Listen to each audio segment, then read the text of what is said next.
You're watching Fox 35 News Plus, streaming on Fox Local. Well, good morning to you and welcome into Fox 35 News Plus. We are going to jump right in here on a busy Wednesday morning, 11 o'clock, and listen into the Florida House that's in session right now and seeing some fiery debate over a Charlie Kirk Day of Remembrance. This is a bill that we've been tracking through multiple stops in the House and Senate and committees. Now this bill on the floor of the House, and the House getting ready to vote on this. So we will go ahead and listen into this debate and see what happens with that momentarily. So let's get you now to the House floor in Tallahassee. One question.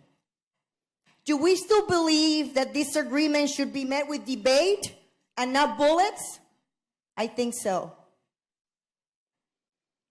Charlie Kirk was assassinated while exercising his First Amendment rights. That fact alone should concern every American, regardless of party, sex, race, or religion. If violence becomes an acceptable response to speech, then the First Amendment becomes meaningless. This bill draws a constitutional line. In Florida, ideas are answered with ideas. Disagreement is answered with debate. Violence is never the answer. In Florida and in America, we debate, we do not assassinate.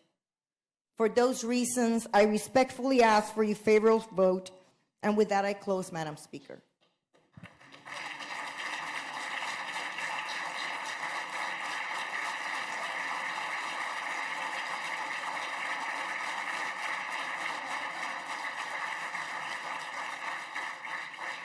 The question now recurs on final passage of CS for HB 125. The clerk will unlock the machine and the members will proceed to vote. Have all members voted? Have all members voted? The clerk will lock the machine and announce the vote. 82 yeas, 31 nays, Madam Speaker. Show the bill passes. Members, we're going to pause for a brief recognition. Representative Trabulsi, you're recognized.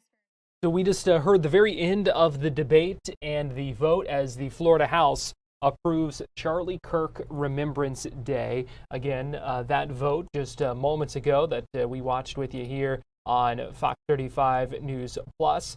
So that bill has passed. There was a companion bill in the Senate as well that was identical.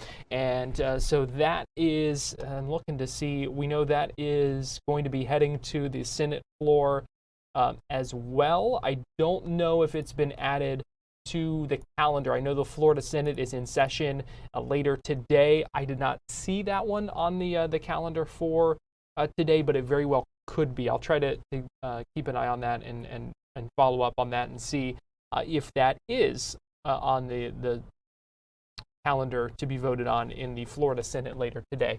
But the breaking news right there, Florida House approving Charlie Kirk Remembrance Day. So we will see what happens with that. It would designate October 14th, which is Charlie Kirk's birthday, each year as Charlie Kirk Day of Remembrance in the state of Florida, and also authorizes the governor to issue an annual proclamation to that end. That is certainly not the only thing we are watching this morning in Tallahassee. A number of other bills being discussed, including one that we had on our list that's already been approved without any debate and passed unanimously earlier today in the Florida House, and that is House Bill 401, which would provide security services from Florida Department of Law Enforcement to nominees for governor and lieutenant governor, as well as to those the officers-elect after they were elected before they take office. So that's just a couple of the bills that we're watching. One that's likely going to come up here in just a little bit is a bill that would remove the yellow car registration stickers that you have to put on your license plate right now. We've talked about this before. This is a bill we've been tracking for a little bit. It was a push from the tax collector in Miami-Dade who said, you really don't need those. We could modernize things and get rid of those stickers. And so we've been following this one for a little bit. So we'll check in on that and a couple of other bills as well. I want to let you know we are also expecting to hear from Governor Ron DeSantis this afternoon. That's at 12:45.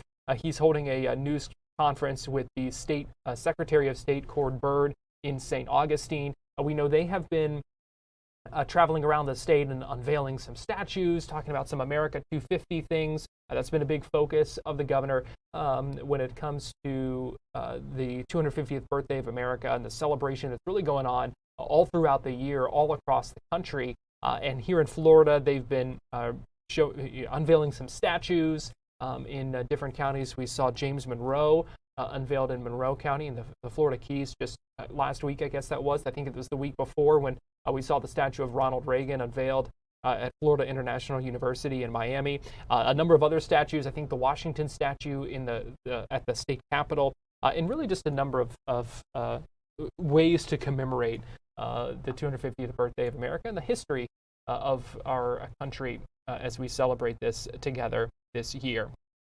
So those are a couple of the things the live events that we're looking ahead to.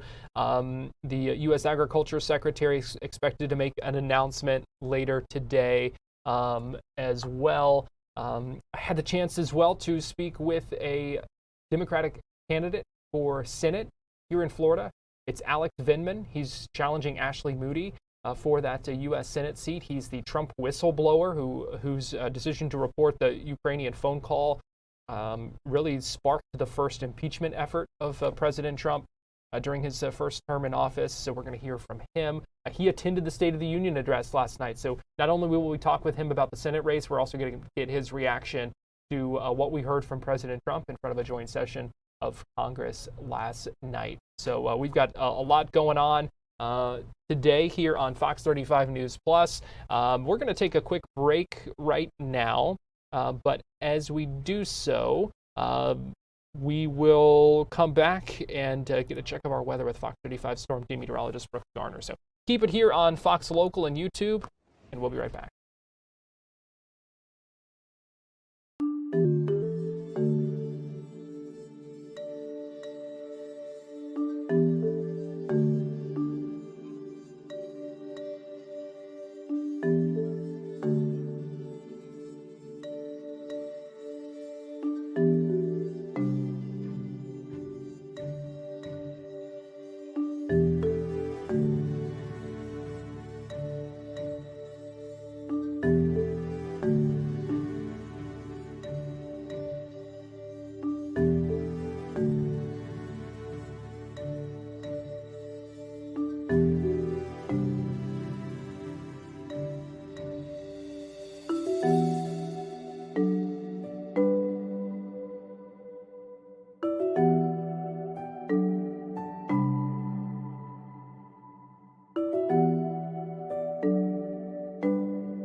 Fox 35 Storm Team meteorologist Brooks Garner joins me now. And Brooks, we are finally in that warm-up. We have turned the corner. It is warmer after this. We are home free. I don't want to guarantee flip-flops weather tomorrow, but it'll be a tiered ascension back to what's considered sanity here in Florida. All right, this morning we started off on the frosty and freezy side. Freezy is a meteorological term. Yes, it is. 72 will be our high today. It's going to be absolutely beautiful. Now tomorrow, speaking of freezy. We're going to be breezy tomorrow, but that's going to pose a problem because while it will warm us up, it's going to help to really amp up our fire weather threat. So for tomorrow, another beautiful day ahead if the fires could stay at bay. Any fires that form would be man-made fires, so it's like Smokey the Bear saying only you can prevent wildfires. This is really true because we're going to have really low relative humidity. We're going to have a gusty wind, and with the drought conditions, it's pretty much the perfect setup for out-of-control wildfires, and we've seen a few of them so far this week. Tomorrow will be even worse as far as the conditions go. So we're calling it a Fox 35 Storm Team alert for the fire threat. As a heads up that you want to make sure you don't do anything that can cause a fire, whether it's make sure you have your chain on your trailer secured to the trailer so it's not bouncing off the pavement causing sparks. Don't park on top of tall grass. You have to pull off to the side of the highway. So today there's a moderate chance. Tomorrow there's a very high chance. Then on Friday and Saturday the fire threat will actually go down a little bit because we've got some rain moving in. But it's the approach of that rain that's going to send our wildfire risk tomorrow so high. In fact, in South Florida, a 25,000 acre burn on I-75's Alligator Alley in Collier County was formed by the hand of man. I'm not sure how, but they said it was man-made. Anyway, this thing was like 25,000 acres. So that smoke yesterday was relegated to South Florida and the Keys. Today we could see some of that smoke working toward our viewing area here in Central Florida, thanks to the wind developing out of the south ahead of that front. Now that south wind is going to become quite busy tomorrow, and that's why tomorrow is such a high threat for fire. Now on Friday and Friday night, we're going to start to see showers and even some storms developing. Looks like we have a chance here for some heavy rain early Saturday morning from the hours before dawn through maybe about lunchtime before it'll start to taper. Now the timing's changed a little bit on this. Earlier it looked like all day Saturday would be wet. Now it looks like only the first third of the day, which is good. Hopefully that trend continues. Personally, I'd rather come Friday night and be out here by Saturday morning so it doesn't affect Saturday plans, but it's some rain and we need it. About 1 to 2 inches of rain could fall as the system works into the region. So this is not going to be a uniform pasting of 1 to 2 inches, but it's certainly going to help. It's not going to put a dent in the drought, but at least it will, for a temporary time anyway, reduce our acute fire danger. And looking ahead to the next 8 to 14 days, this will take us through about March the 10th, we will have a much warmer than normal setup across most of the U.S. The only exception will be far northern New England. And with warmer weather this time of year, that means lower relative humidity, which inevitably leads to a higher fire danger. So we're going to see many more of these fire weather warning days ahead. All right, let's talk 7-day forecast. As promised, we've turned the corner, and the cost is going to be the fire threat, but still, if we don't get fire tomorrow, it's going to be beautiful. It's one of those kind of funny days, Garrett, to say it's a Fox 35 Storm Team alert, even though it's going to be beautiful because that fire danger. It's going to be beautiful until there's a fire in your neighborhood, right? So we got to be careful of that. 72 degrees today, close to 80 tomorrow, mid-80s for Friday, and then on Saturday, a pretty decent chance for some rain, especially before lunchtime, before another beautiful air mass settles in across Florida with more 80s. Long-range forecast suggests that 90s are in play here in Orlando before March the 12th. So are we done with the cold? Yes. Is Old Man Winter away now for the year? Yes, it looks like Persephone has ascended from the lower reaches of the underworld known as Hades to reference Greek mythology. When Persephone arrives, spring comes. There is a hint that it may cool down a little bit around like March 14th, but only a little bit. So instead of highs near 90, it would be like in the 70s, lows in the 50s. So this should be it climatologically. We're on the bottom curve of that bell curve leading into a nicer, warmer period. So good. We hope. When I was sitting at the softball field in the stands last night, everyone's bundled up with blankets. I think everybody's tired of it. It looked like Lambeau Field over there. Yeah, exactly. It was not Felt Florida. like it. It has been a long, cold winter. It's true. Fox 35 Storm Team meteorologist Brooks Garner, thanks for joining us. You got it. Thanks, Garrett. And let's give you a live look right now along our Space Coast from our Launch Credit Union camera. We know Artemis 2 going to be rolled back today. That work getting underway to move it off of the launch pad and take it back to the VAB, where they're going to do some work to fix the helium issue that was uncovered after that dress rehearsal, the wet dress rehearsal, just a few days ago. So we are keeping an eye on that today. Fox 35's Esther Bauer out there as well. We're going to take a break, and we'll be right back.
You're watching Fox 35 News Plus, streaming on Fox Local. Welcome back into Fox 35 News Plus. I'm Garrett Weimer, and thanks for joining us on this Wednesday morning, live on Fox Local and on YouTube. Interesting news conference at the Florida State Capitol earlier today, where we heard from NFL legend, Pro Football Hall of Famer Ray Lewis, joining state lawmaker Representative Kimberly Daniels, a Democrat from Jacksonville, to talk about concussion awareness and talk about the importance as well of limiting contact sports for young kids. This is something that is important to Ray Lewis, who not just played football himself, but Ray Lewis III, who died of an accidental drug overdose after loved ones and doctors said he was dealing with issues that they believe stemmed from CTE, a brain injury. And so that was one of the things that was talked about at this news conference today, not just his family, but another family as well, family of Mac Parkman, who talked about their family and what they've been through, both of those deaths connected to concussions and brain injuries. And so something that's very personal to both of them. They shared their stories, and we heard from lawmakers as well, this news conference earlier today in Tallahassee. Good morning. Today, I stand before you with two families and my colleagues. And these families, their lives have been changed forever. Their situations remind me of a story in the Bible. David was only a shepherd boy, and when he arrived on the front lines of war against what was threatening his people, while the strongest among them remained silent, David challenged them with this powerful question: is there a cause? The family standing with me today will not be silent. I have a son with a Super Bowl ring, but with that ring came a disability, a giant called concussion. The giant of mood changes, memory loss, secondary life impacts, and the ultimate, what these families have experienced, the tragic loss of life. They stand today because there is a cause for stronger concussion protocols, a cause for honest reporting and more in-depth research, a cause for what we are simply standing here for today: awareness. September is National Awareness Month for concussion and head injuries. This House has declared September the 24th, 2026, Parkman-Lewis Day. We honor these families in memory of Mac Parkman and Ray Lewis III on the behalf of the Florida House of Representatives. Let's welcome them up as they share their hearts and let their voices be heard.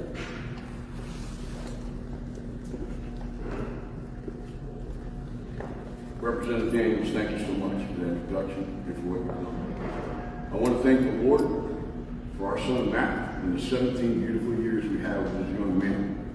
And we stand here as a warning that our son should be here. And while I'm talking about my son, I want to talk about Randall Moore, who just took his life this weekend. These young men represent thousands of children that take their lives every year in this country, and hundreds of thousands more that suffer silently of mental illness because they started playing contact sports too young. In addition to concussions, what we know about repetitive impacts, sponsored by science, that this is the largest risk to our children in this nation. And it is preventable, and it can be healed by making smarter decisions. We have absolutely no science showing that impacting a child's brain through hitting a soccer ball, tackling in football, checking in hockey, is beneficial to them in any way. Why are we doing this to our children when 90% of them do not play contact sports since high school? Sports is not supposed to hurt. These boys and young men and women around this country need to be here, and we need to be informed of these risks so that we make smart decisions, not only as parents, but as athletes and players, because there is a place for sports. But we are burying our children, and this does not have to stand. When science and research say that Matt Parkman and Ray Lewis and Rendell Moore should be here simply by delaying participation in sports and playing brain-safe sports till high school, taking the unnecessary contact out of practice, and not letting our kids play back-to-back sports. That is the path ahead. And that is where I stand as a parent. With the research and science behind me and our Lord, we are mandated by our God to protect our children whenever we can. And we are failing them. And I will not let that happen. Thank you.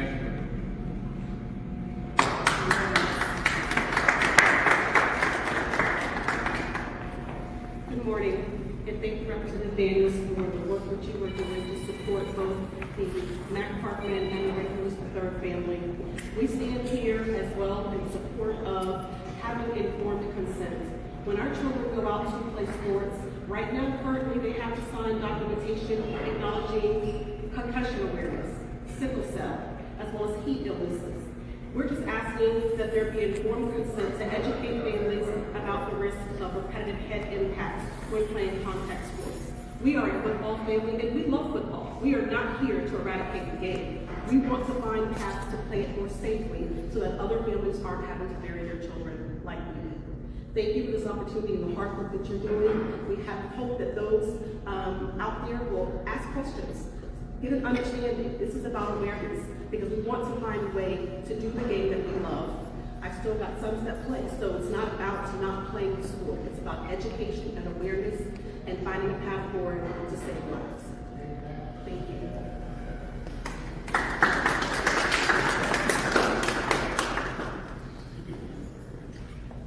Today I stand here as a father, as a warrior of Christ.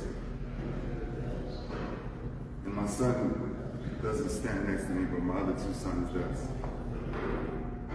We are a family that believe in God with all of our hearts. And there are a lot of issues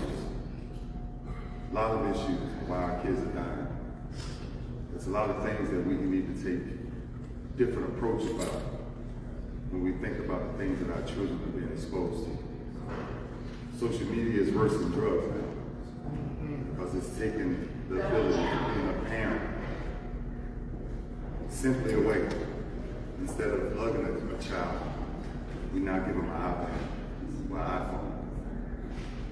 There are so many things that if I was to challenge anyone, the one thing you never want to endure in life is having to bury your child. It's one of the hardest things you'll ever do in your life. And the thing that hurts the most is Rondell, 25 years old. What is it that we're not hearing? What is it that we're not saying? What is it that we're not doing? There's something that has to change. If not, our kids don't have a future. I got two beautiful granddaughters. And we got to do something to make sure that they're going to be okay. But today it's just a warning. Parents, talk to your kids more than watching them scroll on social media all day. Find out what they're really going through in life. Ask the hard questions. And go back to old school. Be the old parent. Your book says, spare the rod, spoil the child. I tell you what, it's one thing about Junior. He always said one thing, Papa, let's make today a great day. So today, all of us standing here beside each other, let's make today a great day for somebody else. God bless you.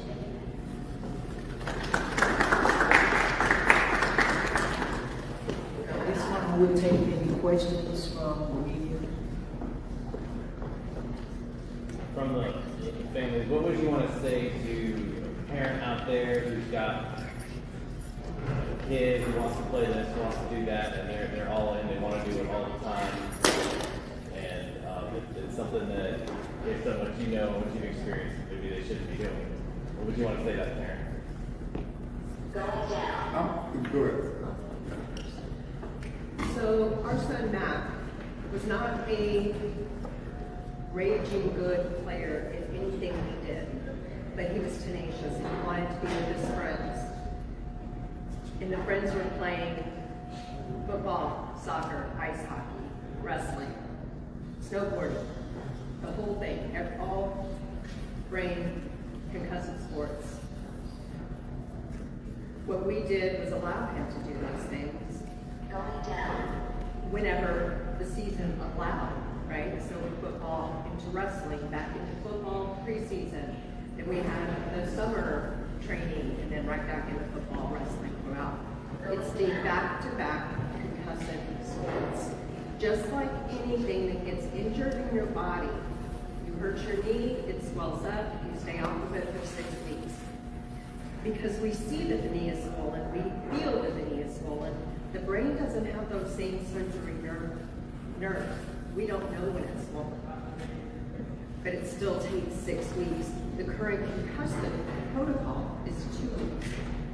So allowing them to play back-to-back consecutive contact sports never allows the brain the time for the neuroinflammation to go down. And that is what causes the degradation of the brain tissue and the brain damage. So what I would say is take time off between and don't play the back-to-back sports.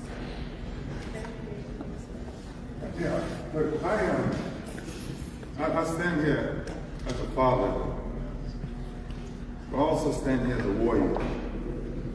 If you're going to play this sport, make sure you take care of your body. You got to eat the right things. You got to get the proper sleep. There's so many things that you have to do. I wouldn't change a day of my life. No, I can never do that. Because God gave me a mission when I was a 10-year-old child, without a father, without a vision. And I found my vision. And it's what sports is the only thing in this world that actually keeps this world from civil war.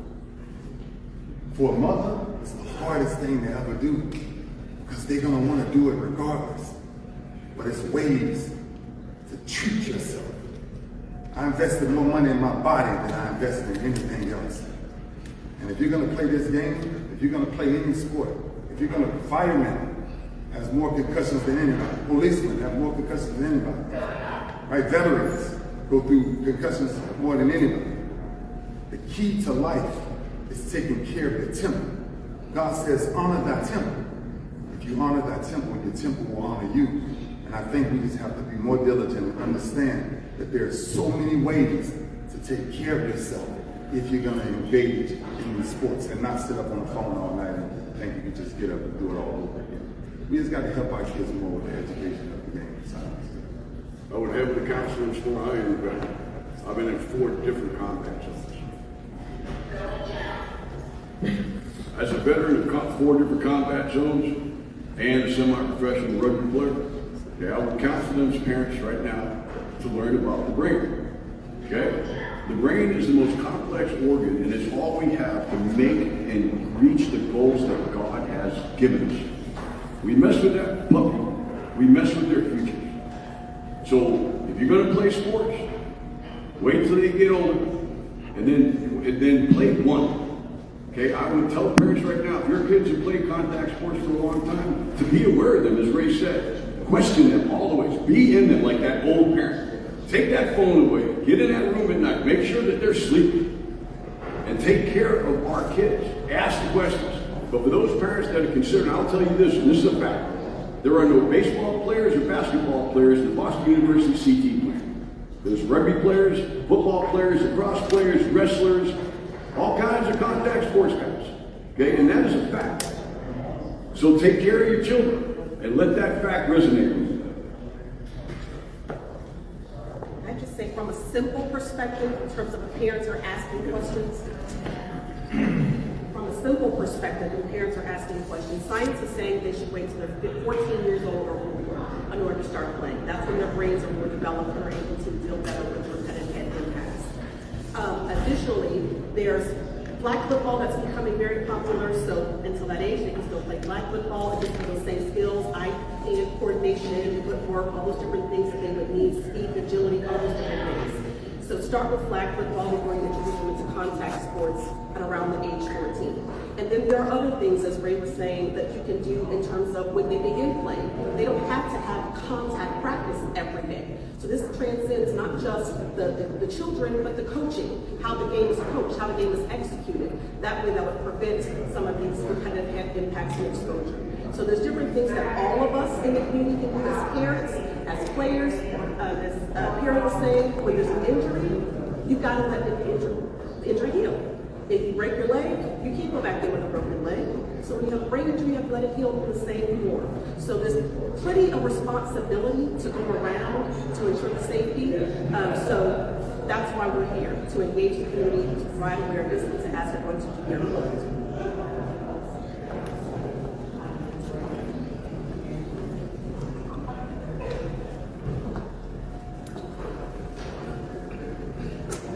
On behalf of the House of Representatives in the state of Florida, we are presenting these tributes to these families, and they will be recognized on the floor today. If there's no more questions.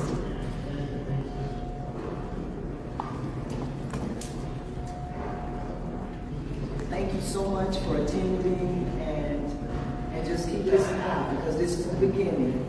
We do plan on working this thing all the way through. A lot of times we start stuff and we don't finish it, but this vision, we're at the beginning. This family has been working on this a long time, and I believe that I have my colleagues that will partner with me so that we can deal with these issues that have been spoken about today. Thank you very much.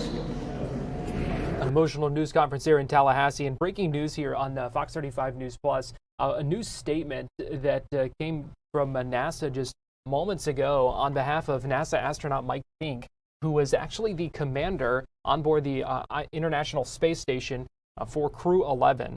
He acknowledges in this statement that we'll read here in just a second that he was the one who suffered the medical emergency that led to the early return of that crew from the ISS in what was a historic return for that crew. Here's the statement. On January 7th, while aboard the International Space Station, I experienced a medical event that required immediate attention from my incredible crewmates. Thanks to their quick response and the guidance of our NASA flight surgeons, my status quickly stabilized. After further evaluation, NASA determined the safest course was an early return for Crew 11, not an emergency, but a carefully coordinated plan to be able to take advantage of advanced medical imaging not available on the space station. On January 15th, we splashed down off the coast of San Diego after an amazing 5.5-month mission. I'm deeply grateful to my fellow Expedition 74 members, Dina Cardman, Mia Yu, Oleg Platonov, Chris Williams, Sergei Kudzverchkov, and Sergei Mikhaev, as well as the entire NASA team, SpaceX, and the medical professionals at Scripps Memorial Hospital in La Jolla near San Diego.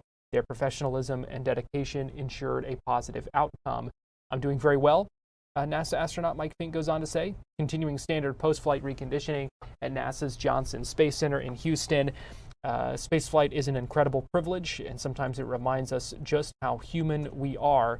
Thank you for all of your support. What you're seeing on the right there is that splashdown of Crew 11 in the off the coast of San Diego in those early morning hours of January 15th.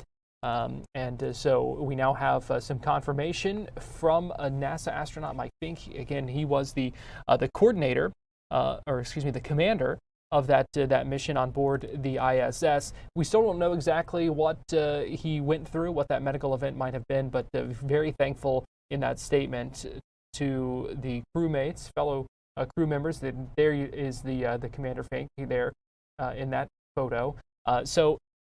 They were able to stabilize his condition, and things didn't end up being much worse. But a new statement there from NASA on behalf of the astronaut Mike Fink, who is now sharing a little bit more about what he went through and the reason for that early return for Crew 11. We're getting ready to take a quick break here on Fox 35 News Plus. Let me give you a live look from NASA. This is their live camera that has been showing Artemis 2 on the launch pad, going to be moved off the launch pad and rolled back as part of work to fix the helium flow issue that they have been dealing with. We're going to take a quick break here on Fox 35 News Plus, and we'll be right back.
You're watching Fox 35 News Plus, streaming on Fox Local.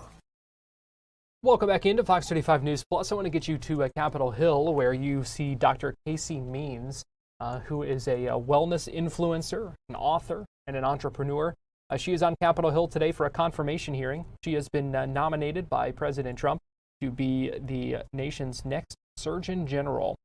She is aligned with and a close ally of Health and Human Services Secretary Robert F. Kennedy Jr. and the Make America Healthy Again movement. She has said that as Surgeon General, she would use that to promote efforts to end chronic disease by addressing root causes, including through dietary and lifestyle changes. Let's go ahead and listen in a little bit to this confirmation hearing as it plays out in front of the Senate Health Committee. We should also note that we're keeping an eye out for Senator Ashley Moody, who is a member of that committee, and we'll get the chance to speak and ask some questions of that nominee. So listen in here with us as we dial in this confirmation hearing for the next Surgeon General. You and I are both concerned about the mental health epidemic, but especially in our youth. And I'm not expecting you to commit to this today, but at least to seriously consider what type of warning label we should put on social media and at what age. You know, we have tobacco warnings that it could be hazardous to your health, that alcohol could be hazardous to your health. In my humble opinion, social media for all of us, but especially young minds, can be hazardous to your health. So I'm asking you if you would just consider putting some type of a Surgeon General's concern about social media for especially our young adults, teenagers' health. Thank you. This is an area where I believe the last Surgeon General also did incredible work. And, you know, obviously researchers and thinkers like Jonathan Haidt are doing great work on this and getting really the message out there into culture of the problems. And I am committed to working with you and truly anyone within the medical establishment, the tech world, and the government to make sure that we're protecting children from harms of social media and of excess screen use. You know, when we think about the world we want to see for our children, I think all of us know that we want to see our children outdoors, feeling safe, playing in the sunshine, joyful, interacting with other children, thriving, playing, and that's the world that I vision for my child and for all American children. And I think part of getting to that vision is making sure that we're being very judicious about how we address digital technology use. And of course, making sure that children are prepared, you know, to use technology thoughtfully and responsibly, but making sure that when there's evidence showing, which I believe there is, that social media and premature use of these programs is hurting their mental health, that we take action on it. Thanks. Let's talk about nutrition for a second through your eyes. I think we all acknowledge that America needs to eat better, but not everyone can afford to go to Whole Foods. Right. Carbohydrates are cheap. Processed foods are somewhat, you know, typically cheaper. But how do we help the masses? This is the most important question, because obviously if it's not the easiest and the most accessible choice, it's not going to be sustainable for all Americans, which is what we need. This is why I'm so supportive of some of these systemic changes that are happening. So the Dietary Guidelines for America, like I mentioned, just by changing that and calling out no more ultra-processed foods full-throatedly, which is what they did, this is going to feed into billions and billions of meals per year of changing procurement towards local, organic, whole foods for kids, military, prisons, hospitals, organizations that are getting federal dollars. So that's going to make billions of meals more accessible for people through federal dollars. Additionally, with the GRAS or the GRAS loophole that the FDA is addressing, Dr. Marty Makary, this is going to mean that we can't even necessarily put some of these chemicals in our food. And then at the NIH, they are going to be studying this more thoroughly. And so I think altogether, this is going to trickle into a safer, healthier food system for Americans that's going to be more affordable. I would also just mention SNAP. The reforms to SNAP are making these federal dollars go towards healthier food. And I think that's going to have a huge impact on actually getting healthier food to low-income communities, because if the dollars are flowing there towards healthier food, the brands and the companies are going to bring their food there. Thank you, Dr. Means. I look forward to supporting your nomination. Thank you so much, Mr. Chairman. Thank you, Mr. Chairman, and thank you so much, Dr. Means, for being here, for your family, and congratulations on the birth of your son. If you are confirmed, you know that you will be America's top doctor. And as such, people will be looking to you for scientifically accurate health guidance. So I wanted to drill down a little bit more to understand your views on vaccines and the science supporting Secretary Kennedy's vaccine vision. And I know you said earlier that this really isn't a part of your core message, but I know that you've talked about it before, whether it's on podcasts or on articles or tweets. And so, again, I just wanted to drill down a little bit more on that. And I know previously you stated that hepatitis B vaccine, giving it to a baby born to hepatitis B negative parents is absolute insanity. And I think you did an analogy to it being criminal. I was really pleased to hear you say so strongly here today that vaccines save lives, that you support the vaccinations for children.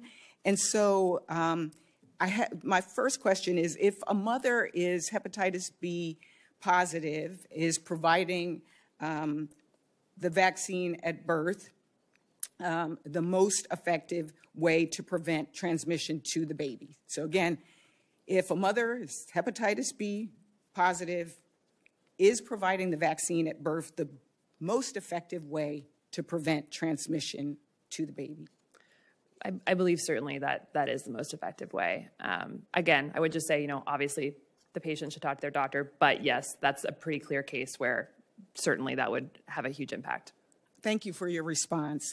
It appears, even as we're talking about the Secretary's vision for vaccines in this country, that he has basically searched the globe to find things to justify his harmful, unpopular vaccine policies. And just a few weeks ago, we had Dr. Bhattacharya here, the head of NIH, and we got into a dialogue, even with the chairman, about using Denmark as our peer to make these kind of decisions. On December 18th, 2025, the CDC announced funding for a study in Guinea-Bissau, a West African country with just over 2 million people. The CDC-funded study proposed withholding the hepatitis B vaccine birth dose from half of the newborn infants in the trial without screening all mothers for hepatitis B. And as you know, as a doctor, that when babies are exposed to the virus at birth, they can face very high risk of liver damage or cancer later in life. So as a doctor and as a mom, would you agree that it is unethical and dangerous to withhold a life-saving vaccine from babies at risk of a preventable disease?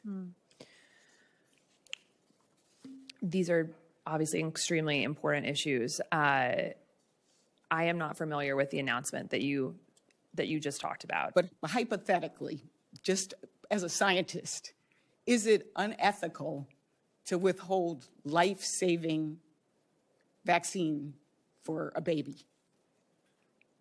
I think that in the case where standard of care is to give a vaccine, and that's the gold standard, I have trouble imagining a scenario where a study would be able to withhold that treatment. Right, because when... But again, I'm not familiar with the study that you're talking about. Yeah, and again, study is out there, but when a safe, effective vaccine is available, I think, not just as a doctor, but as a human, we want to make sure that... I don't believe that Dr. J. Bhattacharya or the HHS would be interested in withholding. So we'll make sure you get the study, because what's interesting is that the researchers are also Danish, which is kind of interesting to me. And also sometimes the devil's in the details, and I think I would want to look into this myself. But as Surgeon General, it would be your responsibility to act legally and ethically. So you might oversee comprehensive scientific reports and oversee the commissioned corps who will conduct research and care for patients throughout the world. Would you advise against a study or refuse to conduct a study with serious ethical implications, even if the secretary or the administration pressured you to? Certainly as a physician, as a person, as a mother, ethical concerns are of top priority to me, protecting patients, protecting children. I am a strong-willed person who has no problem having direct conversations with anyone, and I would not hesitate to have direct private conversations with anyone about ethical concerns. And also, I do not believe that the secretary or anyone in the administration would ask me to do something unethical. Well, we'll follow up with you on that particular study. I thank you so much for your indulgence, Mr. Chairman, and this is a vital kind of question for the foundation of this position. So thank you, and I yield back. Thank you, Mr. Chairman.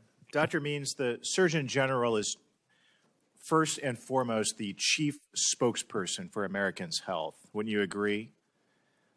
You would be the first MAHA Surgeon General. What is the public not hearing that you're uniquely qualified to communicate to them? Well, first I would say that I think that for anyone who has not read the MAHA strategy that came out at the end of last year, it's a document that everyone should read because it outlines an unbelievably positive, comprehensive, forward-thinking way of addressing the root causes of why we're sick. It's a profound document. I think it's groundbreaking. And many of the pieces from that strategy document are already way out of the barn, and wins are happening already that are going to make healthcare and food more affordable and accessible for all Americans. And so I'm just very supportive of the work that's being done, and I do think it's a huge sea change shift from what we've heard from prior administrations in my lifetime. Or, at least since I became interested in the biomedical sciences, when I was 20 years ago, I have not heard at the federal level this sort of just impassioned, brave approach to talking about busting through, industry potentially conflicts in our research, the corporate capture of our agencies, and our health organizations, and just saying we're not going to stand for this anymore. We're going to put American health first, and not just in a reactive way, but in a proactive way. So all that is to say that I think we're going to see monumental progress over the next several years. And my deep hope is to be a unifying, practical messenger that brings people together around issues that I think every family cares about. There's not a person in this room who doesn't have a family member or a friend or know a child who's dealing with a chronic health issue. And we know that our environment is contributing to these, and we need to make it systemically and structurally easier for people to be healthy in this country. And that's what when I read the MAHA strategy as articulated by President Trump and Secretary Kennedy, I mean, these aren't partisan themes or strategies. I mean, these are ideas that are broadly supported by the vast majority of Americans, right? Yes. Yeah. You've raised awareness about metabolic syndrome, how diabetes, stroke, heart disease, and their risk factors interact. What do people need to know about metabolic syndrome, and why isn't our healthcare system preventing these diseases?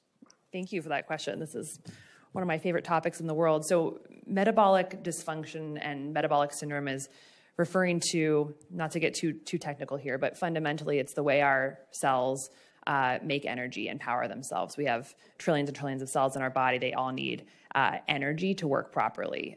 Without that, we'd fall apart. Unfortunately, the vast majority of American adults now have metabolic dysfunction. By some studies, 93% of Americans, adults, have at least one biomarker of metabolic dysfunction, meaning there's this fundamental whole body cellular energy production problem that we know is deeply related to our diet and our lifestyles that then underlies diseases emerging all over the body, things like dementia, cancer, chronic liver disease, diabetes, obesity, heart failure, heart disease, stroke, et cetera. And so this is this systems biology approach that I'm talking about, that our healthcare system is not currently incentivized to look at the body as a whole system. We have over 100 medical and surgical subspecialties, and they are incentivized to look at one small part of their body. We need to bust that open, look at the body as a system, take the latest research on this unified sort of approach to health, and then start to transform clinical practice into that way. If we do that, we can help people earlier understand what's going on in their body and hopefully prevent some of these catastrophic diseases as people get older. So there's nothing partisan about that, right? No. Yeah, I didn't think so. Something else I don't think is partisan. You've been outspoken about the infertility crisis in America. More and more couples have trouble conceiving, and so many women struggle to have healthy pregnancies. Why is that? Yeah. So infertility is going up in our country. Male and female infertility, it's going up about 1% per year. Up to 26% of women globally have a type of condition that can lead to infertility called polycystic ovarian syndrome. This is a disease I'm very passionate about because it actually goes hand in hand with metabolic dysfunction. There's certainly genetic aspects to it, but many lifestyle features as well. Right now, the current standard of care for PCOS is to prescribe medications for the metabolic dysfunction and for the hormonal imbalances. But what the research has actually showed us, good research, is that very targeted interventions on our diet, for instance, there's a particular study I'm thinking of that did a ketogenic Mediterranean diet, and in about 16 weeks, nearly all participants in the study reversed their PCOS markers just with a dietary intervention. That's one study. I'm not saying that should be the gold standard. However, this is not information we're hearing. It's not information we're giving to women in OBGYN's office, and I think that's really something we need to change. We need to give people empowering information about how to take their health. Thank you. My time has expired. For the record, sorry. No problem. And I'm just being a little heavy because we're running out of time. And for the record, what Blunt Rochester was bringing up was a CDC study by press reports which bypass. Continuing to keep an eye on this Surgeon General nominee who is testifying in a confirmation hearing right now on Capitol Hill, getting questions from a number of lawmakers sitting on that committee. So we're keeping an eye on that. Dr. Casey Means is Trump's pick for Surgeon General. As you have heard, she is closely aligned with Robert F. Kennedy Jr. And is about to face some questioning from Senator Tim Kaine, a Democrat from Virginia. We need to take one more break this hour here on Fox 35 News Plus, so we're going to take that now, and we'll be right back with more on Fox 35 News Plus. As I've said,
You're watching Fox 35 News Plus, streaming on Fox Local. Welcome back into Fox 35 News Plus. I'm Garrett Weimer. Thanks for joining us as we approach the noon hour on Fox 35 News Plus here on Fox Local and on YouTube. I want to give you a live look right now on the floor of the Florida House. We're seeing some debate about a bill that would revise the definition of the term habitual traffic offender.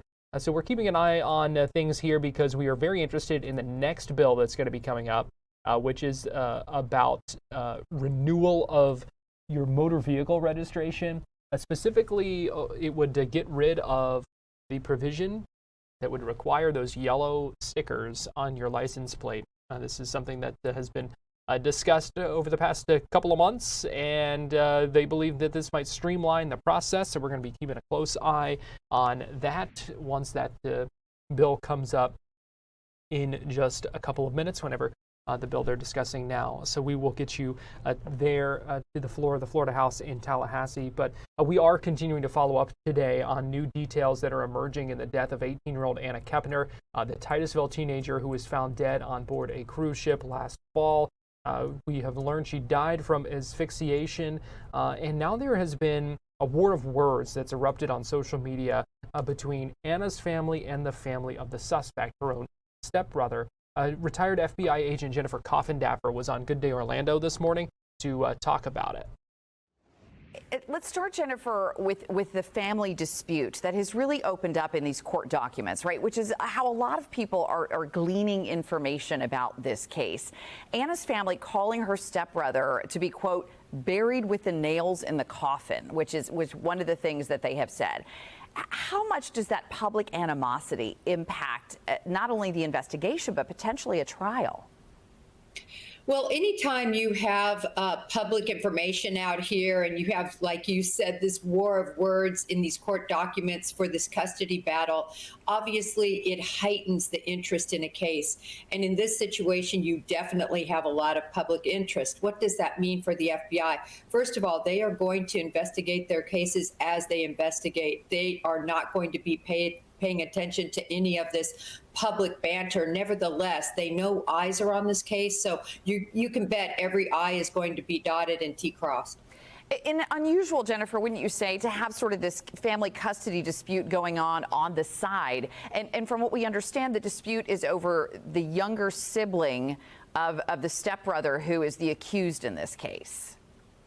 Yes, that's correct. And really, all the information we have is based on these court documents because everything has been sealed tight as it can be in terms of the hearings concerning this death, concerning anybody making a press statement or having a conference. Really, the trajectory of the investigation is not known because the FBI is in charge and the FBI doesn't talk.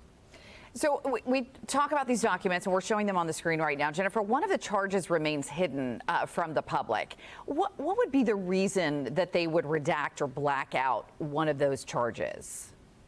Well, whenever you have a juvenile involved, which he is 16, the accused or alleged accused, you are going to have special parameters for taking care that his name is not out there. And that's what they're doing in this case. And so you see redaction of a lot of the information that if this were an adult being charged, you would not see those redactions occur.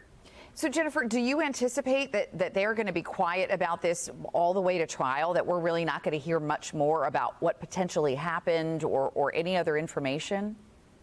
Well, these documents now allude that he will be charged federally. If that happens, his status will be elevated from a juvenile offender to an adult offender. If that happens, we will be seeing so much more. But remember, anything in federal court, there's no cameras allowed. You can have sketch artists and you can certainly have reporters in the public, but that's what we're going to be hearing. It's going to be secondhand. So we are obviously keeping a close eye on that. A lot of developments with that case that we know are of interest, and we're continuing to follow up on today. We are also continuing to follow up on a reaction from the State of the Union address last night. I had the chance to speak with Alex Vindman, who is running for Senate. He's actually attended the State of the Union last night in person as well, even though he is not a current member of the Senate. His brother is a congressman from Virginia, and so he attended as his guest. So we're going to hear from him coming up a little bit later this afternoon. We also heard from Republican Congressman Mike Herodopoulos, who was on Good Day Orlando this morning to give his reaction to what we heard from the president last night. Good morning. So the cameras actually caught you in the crowd. I know it was your first State of the Union address. Let's start there as a member of Congress. What was that experience like? Well, it's an incredibly memorable experience, especially being a former U.S. history teacher, to be a part of the future of this country. And I thought President Trump was right on target last night, talking about how we've made real gains in his first year back in office. But as you recognize, and we all recognize, there's more work to do. Well, as expected, as you know, the economy, the major theme last night, but also touched on big issues like immigration and foreign policy. Anything stand out to you during that speech? Well, I think that what really stood out is that, back in 2024, the two big issues were immigration and the issue of inflation. And so the good news to reporters, our border is now secure. No one is coming across that border anymore, let alone wreaking havoc there at the border. Second, of course, the inflation rate got as high as 9% under Joe Biden. It's now under 2.5%. We want to continue that fight because we know how hard people work for the money they earn.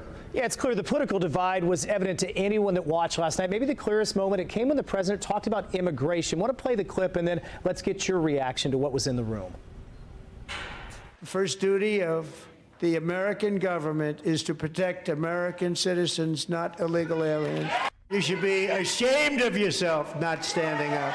You should be ashamed of yourself. Congressman, I don't know if that was the main event that stood out to you, but what was your reaction when you were there live to see how differently the two sides see this? Well, it really is shocking. It's a fundamental issue. You protect life, liberty, and property. It's just fundamental to what a government is formed in the first place, let alone the United States of America. And when they did not stand up for that basic statement, it was pretty shocking to see. But we've seen some real contrast, and I think that's why we have a decent chance of keeping the majority this year and why we're given the opportunity to lead. I'm proud to say that inflation is down. Your pension or 401k is up. Gas prices are down. Interest rates are down.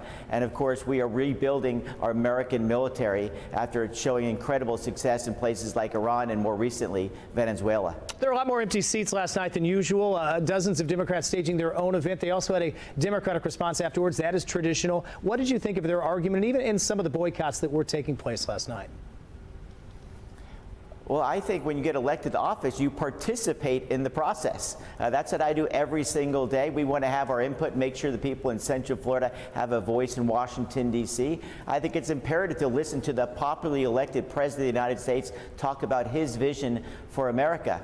Again, we inherited, as you know, a very challenging economy, a very challenging immigration system, a lot of defeats overseas. It's nice to see America making a great comeback, and I think the president really highlighted that last night. And some of the great stories of America as well. Of course, that helicopter pilot who was shot up over Venezuela still completed his mission, let alone, of course, the 100-year-old veteran from the Korean War and his incredible display of heroism and effective flying during that war conflict. And so it was exciting to be a part of this process. We are excited to really move forward, and I hope we can pass things like the SAVE Act, making sure that only Americans vote in American elections. Yeah, a lot of heroes honored last night. Real quick, want to touch on, we know NASA is rolling back the Artemis II rocket today. It's in your district. Some had said maybe Congress didn't give enough money. What do you see moving forward here to kind of avoid these incidents? Obviously, safety is the #1 priority. Well, unquestionably, safety is #1. We want to protect those 4 astronauts. But as far as the budget concerned, NASA has never had a better time. We fully funded the budget over $24 billion. And if you remember back in July, Ryan, we added an additional $10 billion. And that's not even counting the amazing investment made by SpaceX, Blue Origin, ULA, and so many other private companies that are going into space as we speak. So it is a great time, or the golden age for space. And we think that the Artemis rocket will be launching soon, going around the moon for the first time since 1972. Yeah, times are good on the Space Coast, and we hope that that's going to happen soon because a lot of people are waiting for that big step. Always appreciate your time, Congressman. Thanks for getting up early for us. Thanks, Ryan. Stay warm down there. We'll try. We're tied right now. Thanks, Mike. So Congressman Mike Herodopoulos on Good Day Orlando earlier today. We are going to take a quick break here on Fox 35 News Plus, but we'll be right back. Speaker.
You're watching Fox 35 News Plus, streaming on Fox Local. Welcome back into Fox 35 News Plus. I'm Garrett Weimer, and thanks for joining us on this Wednesday afternoon, live on Fox Local and on YouTube. We are still keeping an eye on the Florida House floor right now, where they are getting ready to vote on the revised definition for habitual traffic offender. We are also seeing some recognitions being made right now of a number of different folks who are in the gallery and in Tallahassee today. And so that's going on. And we will get you to the floor here in just a minute, because we're keeping an eye on the bill that would make some changes when it comes to motor vehicle registration renewal. You know, that yellow sticker that you put on there now, there's been a push to get rid of that. Maybe streamline the process, potentially save some costs by tracking that electronically instead of with that sticker, which advocates for this bill say can also be stolen and cause some other issues. And so they say, you know, the registration is really tracked electronically in a lot of ways anyway, and so the sticker not needed. So we'll see what comes from that. That bill has moved forward through the process, the committee process in Tallahassee, and we will see. It looks like they are voting on the bill right before it right now, and we'll see what comes up with this. It is Representative Tom Fabricio, a Republican from Miami Lakes, who sponsored the bill that we are keeping an eye on here, and so we're interested to see what comes from that, when we expect that to be called any minute now. In fact, here it is. Let's go ahead and listen in. Today, this bill will remove the requirement for a yellow decal on your on your license tag. Mr. Speaker, that is the bill. Are there questions of the sponsor? Representative Escamani, you're recognized for a question. Thank you so much, Mr. Speaker. Very quick question. I know we talked in committee about the savings of the state being passed down to consumers potentially. Was the bill ever amended to include that type of benefit? Representative Fabricio, you're recognized. Thank you, Mr. Speaker. During our last stop, we put an amendment onto the bill that would ensure that no additional fees could be charged as a result of the sticker not being on the tag. Representative Botana. Thank you, Mr. Speaker. Representative Fabricio, does this apply to boats? Representative Fabricio. Thank you, Mr. Speaker. That's an excellent question. At this time, the bill, and this year, the bill only applies to auto tags, but that's something I'm definitely looking to do in the future. Leader Soroy. Thank you very much, Mr. Speaker. Representative Fabricio, thank you. The amendment that you offered in committee, was that considered an adhering amendment on the stickers? Representative Fabricio. Mr. Speaker, the amendment stuck. It's going to be a long day. Further questions? Further questions? Are there amendments? I'm sorry, Representative Young. You're recognized for a question. Thank you, Mr. Speaker. Representative Fabricio, are there other states that implement or don't have tags as it currently stands? Representative Fabricio. Mr. Speaker, I apologize. I did not hear the question clearly. Representative Young, would you repeat the question? Thank Certainly, you. Mr. Speaker. Thank you, Mr. Speaker. Representative Fabricio, are there other states that have this measure where they do not have stickers on their tags? Representative Fabricio. Yes. Representative Young. Can you point to what states those are? Representative Fabricio. I did not bring the list with me. Representative Young? Okay. Further questions? Are there amendments? None on the desk, Mr. Speaker. Show the bill rolled over for third reading. Representative Fabricio, you're recognized for a motion. Mr. Speaker, I move that the rules be waived and CS HB 841 be read a third time by title and placed on final passage. Representative Fabricio moves that the rules be waived and that CS for HB 841 be read a third time by title and placed on final passage. All in favor say yea. Opposed, no. Show the motion adopted. Read the bill a third time by title. By State Affairs Committee, Representative Fabricio and Representative Rizzo and others, CS for House Bill 841, a bill to be entitled An Act Relating to Motor Vehicle Registration Renewal. Are there any amendments? None on the desk, Mr. Speaker. Is there any debate? Representative Hinson in debate. Thank you, Mr. Speaker. I was misguided. I thought there was an amendment, so I'm going to go ahead and make it a debate because I don't. I have received word from my tax collector that the $2.50 service charge that funds motor vehicle registration services in their office is being removed from this bill. Florida tax collectors provide all registration services on behalf of the state.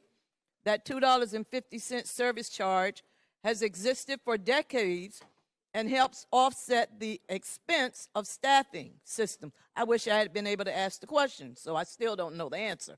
And customer service required to process millions of renewals each year. This bill now harms their ability to provide those services. If $2.50 service charge is being removed from your bill, I hope we can fix it right now because every tax collector in the state of Florida is going to be suffering from that charge. Even if vehicle tag validation stickers are eliminated and renewals are recorded electronically, the law still requires motorists to renew their registrations and carry proof of registration in their vehicles. So their office will still be required to mail renewal notices, process transactions by mail and in person, and online update records, issue proof, and assist customers with compliance issues. So I urge you to look to see if we are creating a barrier for our state tax collectors by removing that fee. It may be unintentional. Thank you, Mr. Speaker. Further debate. Representative Fabricio, you're recognized to close. Thank you, Mr. Speaker. This bill, removing the yellow decal, what it does is it eliminates an ancient technology. This is from a time where there was no technology to verify that you've actually paid the registration for your plate. And the sticker itself is a proof of payment that rides along with the car. It's not needed. Every police vehicle has the ability, and every police officer doing this type of patrol has the ability to check and confirm whether the registration is current. And they are already doing it. It's not like they need to implement something new to do it. They're currently doing it. They've been doing it for years. By getting rid of the yellow sticker, we're going to be cutting, like to say, cutting yellow tape, getting rid of an additional burden for motorists. Beyond that, This bill was brought to me by my tax collector. It is my view that part of my job here in the Florida House of Representatives, representing my district, is to cut taxes. This cuts taxes. This makes people's lives easier. Members, that is the bill. I ask for your favorable support. The question now occurs on final passage of CS for HB 841. The clerk will unlock the machine and members will proceed to vote. Have all members voted? Have all members voted? Clerk will lock the machine and announce the vote. 93 yeas, 17 nays, Mr. Speaker. Show the bill passes. Read the next bill.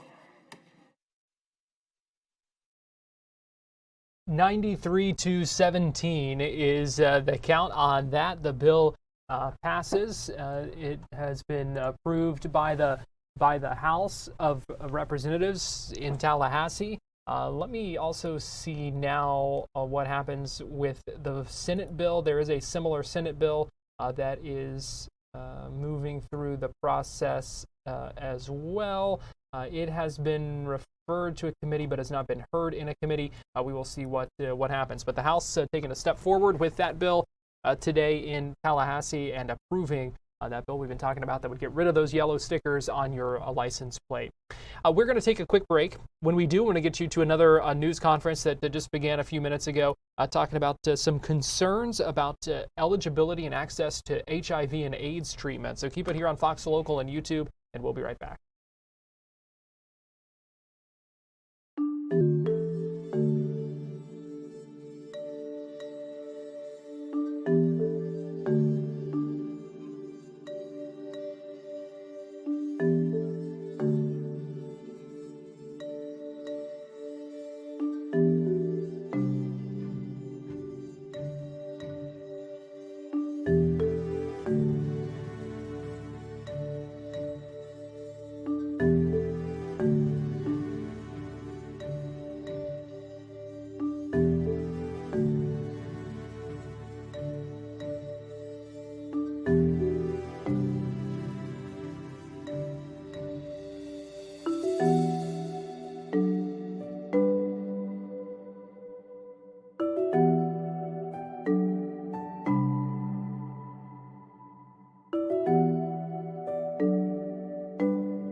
You're watching Fox 35 News Plus, streaming on Fox Local.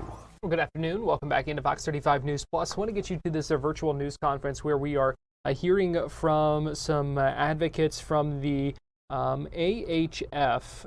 That's an organization that is speaking out against an emergency rule that was filed by the Florida Department of Health, invoking emergency powers and filing this rule that would slash eligibility for assistance for HIV and AIDS treatment.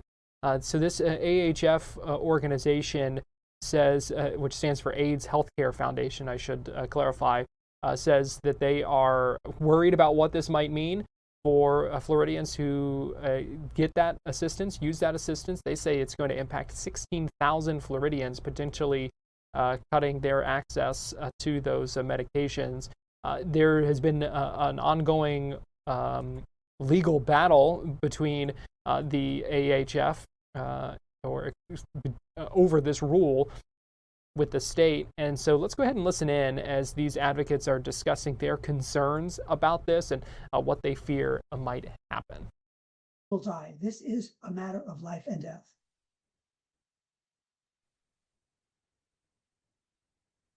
Thank you, Esteban. Thank you, Michael.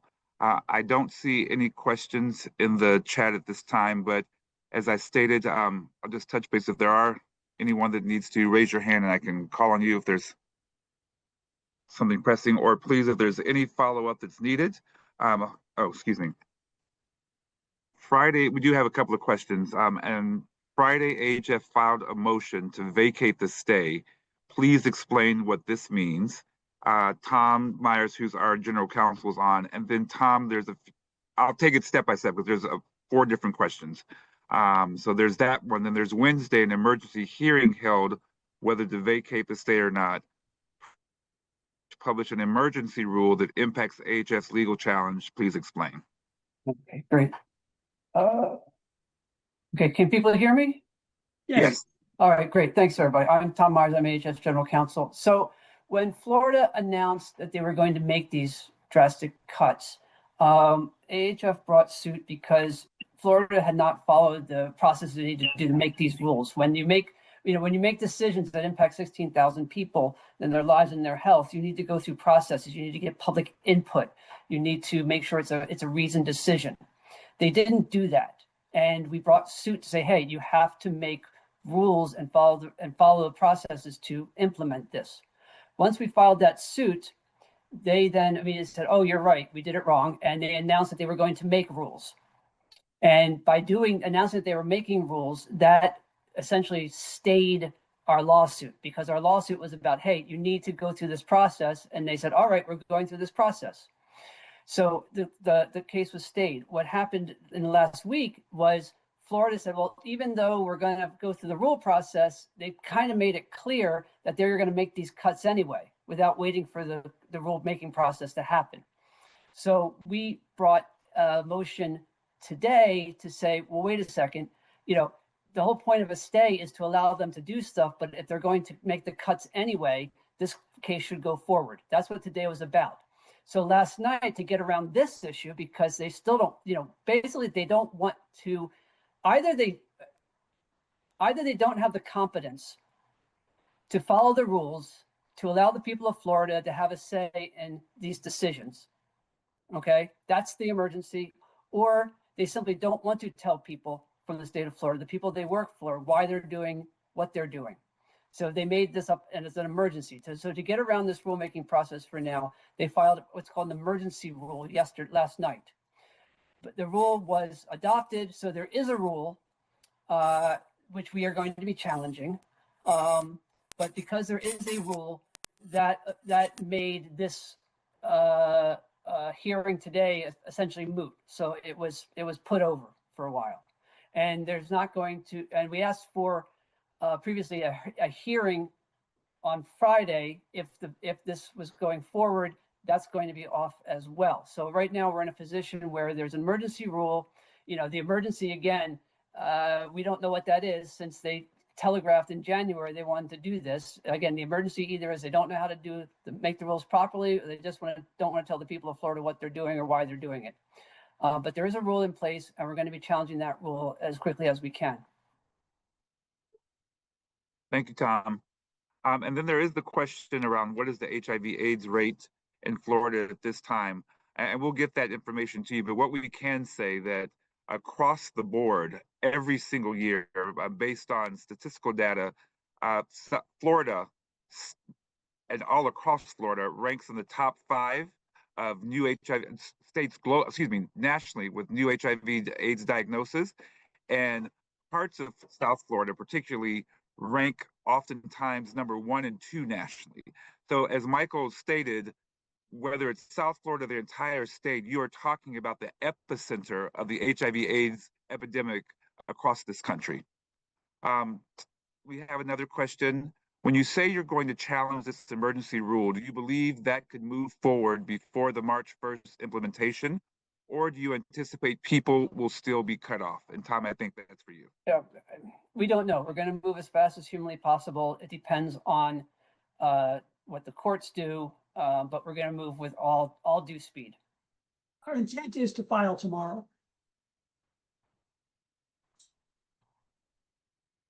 Michael, can you repeat that? I just want to make sure everyone heard it okay. Our intent is to file tomorrow. And given how quickly the administrative judge acted, he recognized that this was an emergency, right? And therefore, the department had to act with all due haste to derail it. But they knew they were going to lose. Esteban, I believe this next question is best for you. What is the status in the budget? Last I heard, ADAP funding was going to be restored in both Senate and the House budget. I know that takes effect when the state budget year starts, but is that still in play? Yes, it is still in play. The House has proposed about $68 million in additional funding as bridge funding. The Senate, on the other hand, has proposed in its first draft budget $118 million in bridge funding. However, to your point, and the way that language is written, those dollars can only get to the department at the start of the fiscal year, which is July 1st. Now, we know that there are options on the table to fast track that funding, and we know that the state has options in its toolbox to be able to expedite that process. But that's one of the reasons why we decided to move forward with our injunction request and demand is that the Department of Health has been completely non-communicative and non-transparent with patients who will be impacted. They sent 16,000 letters in early January telling patients that they may be impacted by these changes. Why would the department not follow up with those patients to let them know that potentially the implementation date of March 1st will be impacted by the pending formal rulemaking process, which has yet to be completed? They have not done that. They did not do that. Because of that lack of transparency and lack of communication, AHF, our effort was to compel the department to be more communicative. So that is the state of play. Is we know that there are budget proposals on the table. We have not received a finalized, amount that the legislature will agree on. But that's one of the reasons why we're trying to add more urgency to this issue, is because of that lag in timing.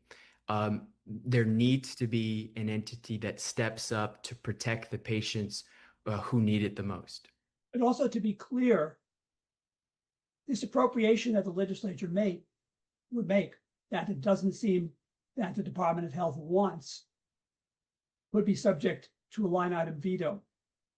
We have not heard that even if the money is made available, that they will accept it. The administration will accept it.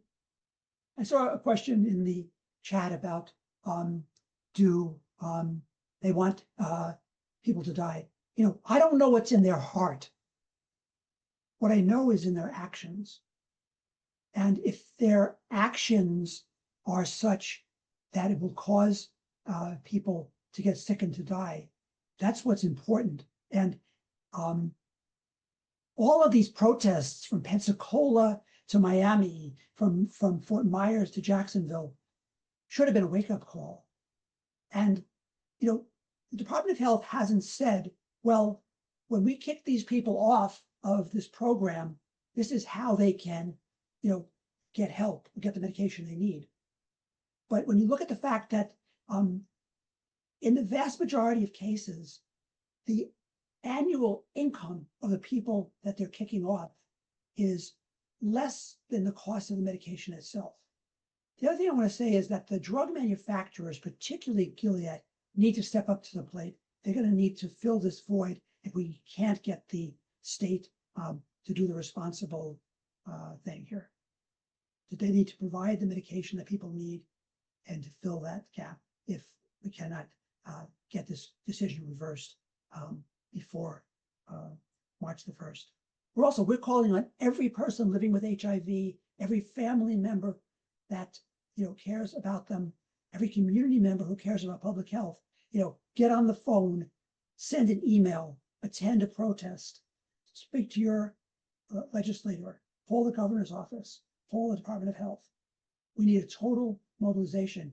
They need a taste of AIDS activism of the 80s and 90s.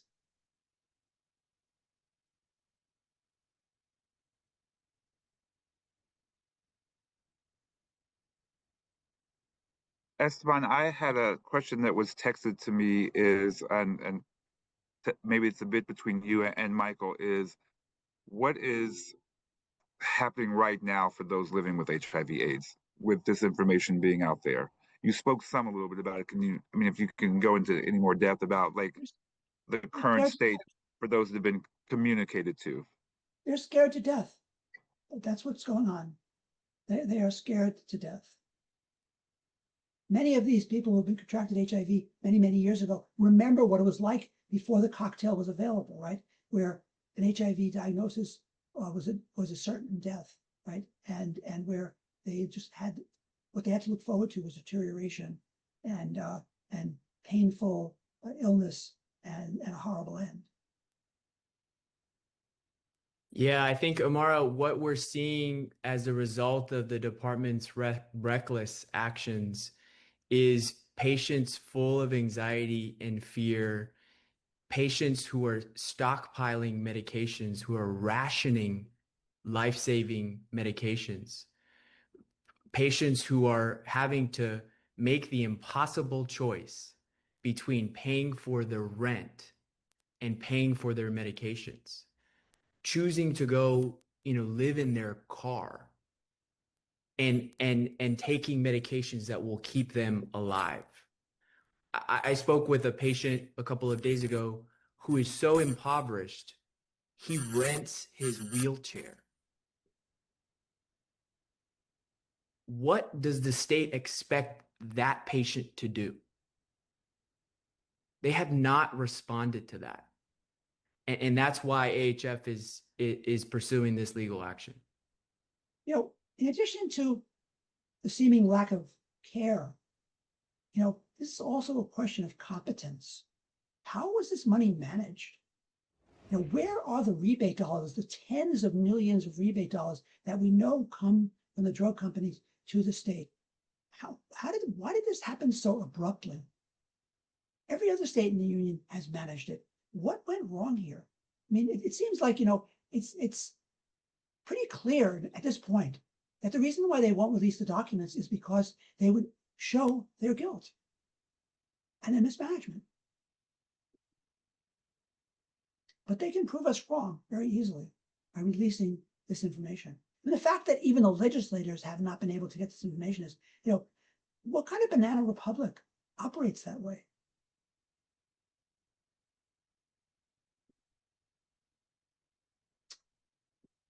Perfect. Thank you, Michael. Thank you, Esteban, and thank you, Tom. Again, thank you all for taking time to join us. That virtual news conference wrapping up with the AHF expressing their concerns about this emergency rule that changes eligibility for the assistance program for HIV and AIDS treatment drugs. We're going to take a break here on Fox 35 News Plus. I want to remind you before we do, we are awaiting Governor Ron DeSantis, who's expected to speak around 12:45 in St. Augustine. Also anticipating hearing from Florida Senate Democratic leadership, speaking live from Tallahassee here in the next few minutes as well. So keep it here on Fox Local and YouTube. Things are about to get pretty busy here, so we appreciate you joining us. We're going to step aside for a quick break, and we'll be right back.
watching Fox 35 News Plus, streaming on Fox Local. Welcome back into Fox 35 News Plus. Give you a live look right now outside the home of Nancy Guthrie in Tucson, Arizona, where this is a view from a Skyfox drone, and you can see activity around the home there, investigators on the scene, and more things happening as the disappearance of Nancy Guthrie continues to pose so many questions as that investigation continues. We have talked this week about how the reward has been raised to $1 million from the Savannah Guthrie and her family, and so we're continuing to keep a close eye on that. Let me give you a live look right now in St. Augustine, where we are waiting to hear from Governor Ron DeSantis any minute now. He's going to be joined by Secretary of State Cord Byrd, and you can see a couple of things underneath the covers there. It looks like they're going to be doing an unveiling, potentially in connection with America 250. We know the two of them have been going across the state and have been participating in several unveiling ceremonies about that. And so we will see what this is, and we will find out together here in a few minutes when that event begins. We will take you there live as soon as it starts. Another thing we are keeping an eye on right now, this is in Tallahassee, where we're waiting to hear from Senate Democrats expected to speak here shortly. The Senate is having some committee meetings earlier today. They've had a couple already. They have more going on this afternoon, and then the Senate itself will convene around 5 o'clock. We've been listening into some of the House debates earlier today, but the Senate not going to be in session until 5 o'clock, so we'll see what happens. A couple of interesting bills. Obviously, a lot of work to do on the budget between the negotiators, the conference committee members, and a couple of the things we're watching in the Senate this afternoon. The AI Bill of Rights, that's SB 482, that's going to be taken up, as is a bill that would establish some safety regulations for e-bikes and also a e-bike safety task force. So a couple of things that we are watching there. Now, when it comes to the budget, yesterday we heard from the Senate Republican budget chief, Ed Hooper, who made himself available to speak to reporters, answered some questions about the status of where things stands with the budget in that chamber. I think much better than last session. Yesterday we received a proposal from the House. We responded back last evening. We're anticipating their return sheet sometime midday, and we'll return ours back after we review it, and we'll move it. Couldn't say that a session ago this early. Hey, Steve. Hi, good morning, Senator. How close are you to a resolution of the issue that you've heard testimony on this session, the ADAP funding situation? The House has a different funding model than we do. We've talked very briefly about we have adopted a 400% federal poverty level of not the platinum program, but the one step down that still gets you the same meds. It takes more than one pill to achieve that.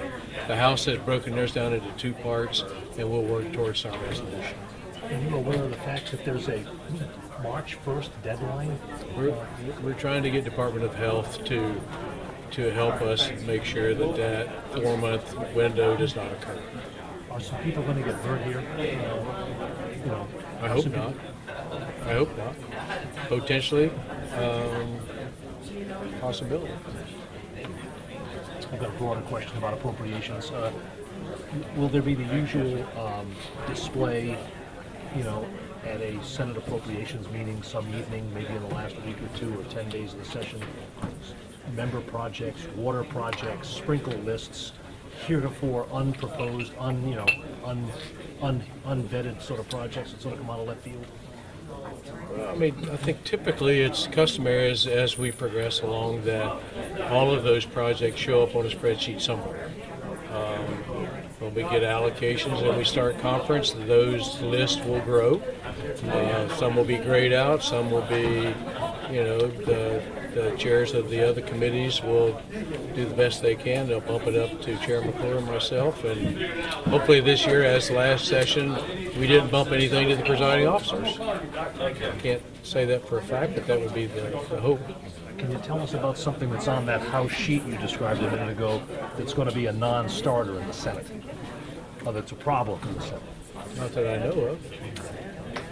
There's a tax bill coming out soon here in the Senate. Property taxes going to be part of that, and if so, what's that going to look like? Well, obviously the House has passed their bill. That's the decision the president will make. But again, property tax issue does not impact this year's budget at all. It's the next year's budget it impacts. So, is there a need for expediency? Maybe not. June's always lovely in Tallahassee. What else? This vaccine bill, I know it's not your bill, it's Senator Yarborough's, but it got out of here with some obvious Republican resistance.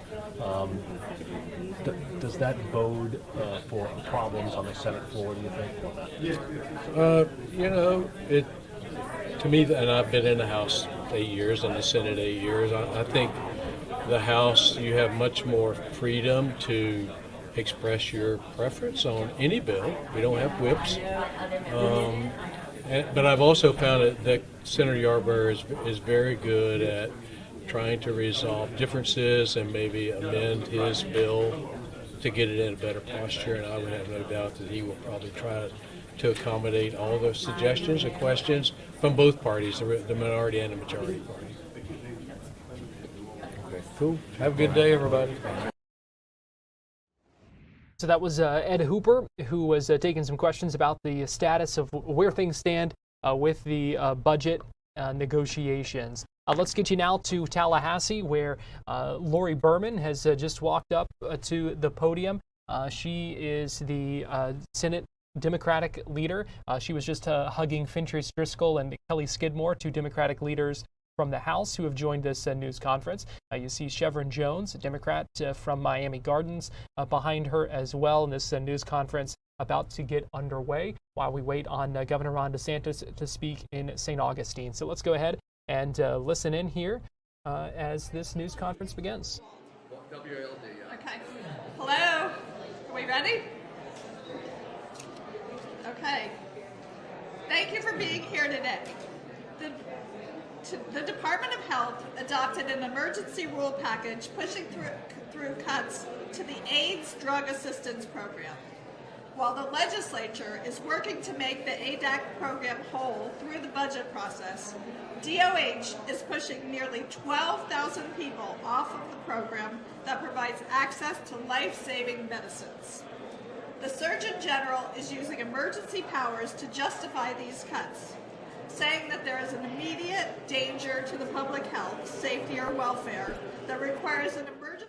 All right, so Senate Democrats talking about the Department of Health and that emergency rule that was made last night that they worry will cut off access to a lot of HIV and AIDS drug treatments. Governor DeSantis just walked up and pulled that sheet off to unveil this in St. Augustine, honoring Frederick Douglass. Let's go ahead and listen in as his remarks get underway.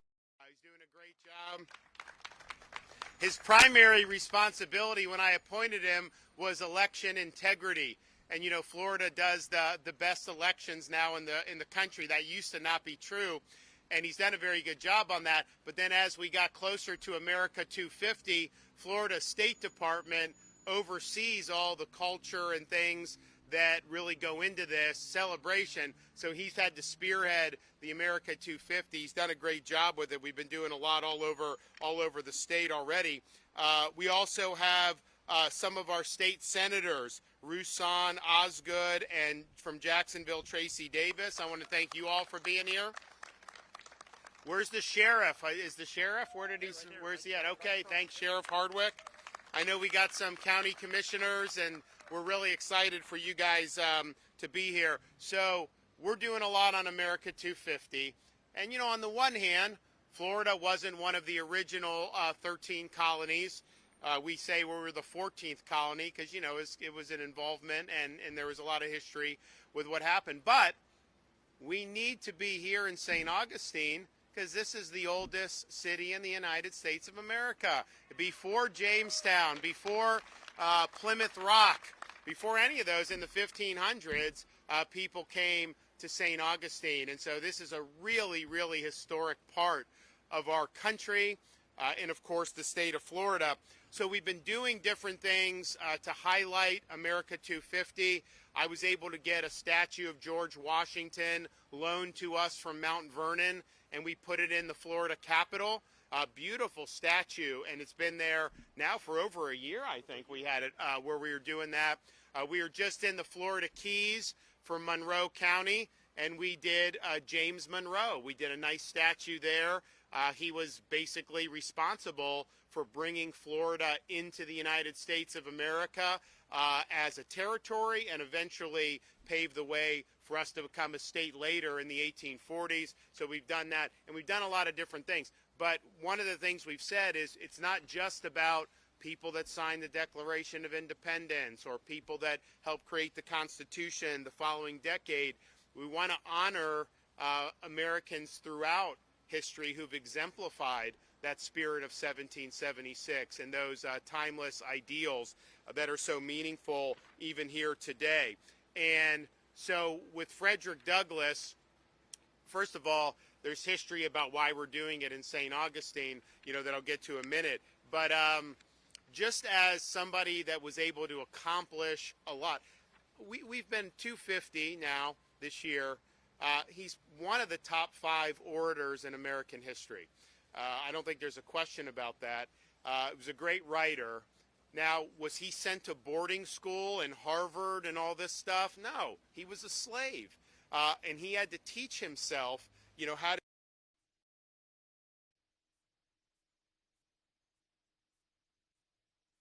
against all odds that you would be able to reach the intellectual heights that he did with all the barriers that he faced. But he was, in his day, certainly somebody that people wanted to come out to see, and they did that in St. Augustine, which I'll say in a minute.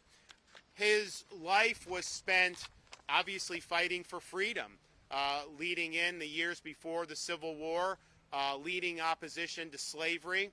And then in the years after that, I mean, he was appointed by presidents to serve in various different functions, but was always advocating first for the post-Civil War amendments and then for civil rights legislation after that. And nobody was as powerful as he was in doing that.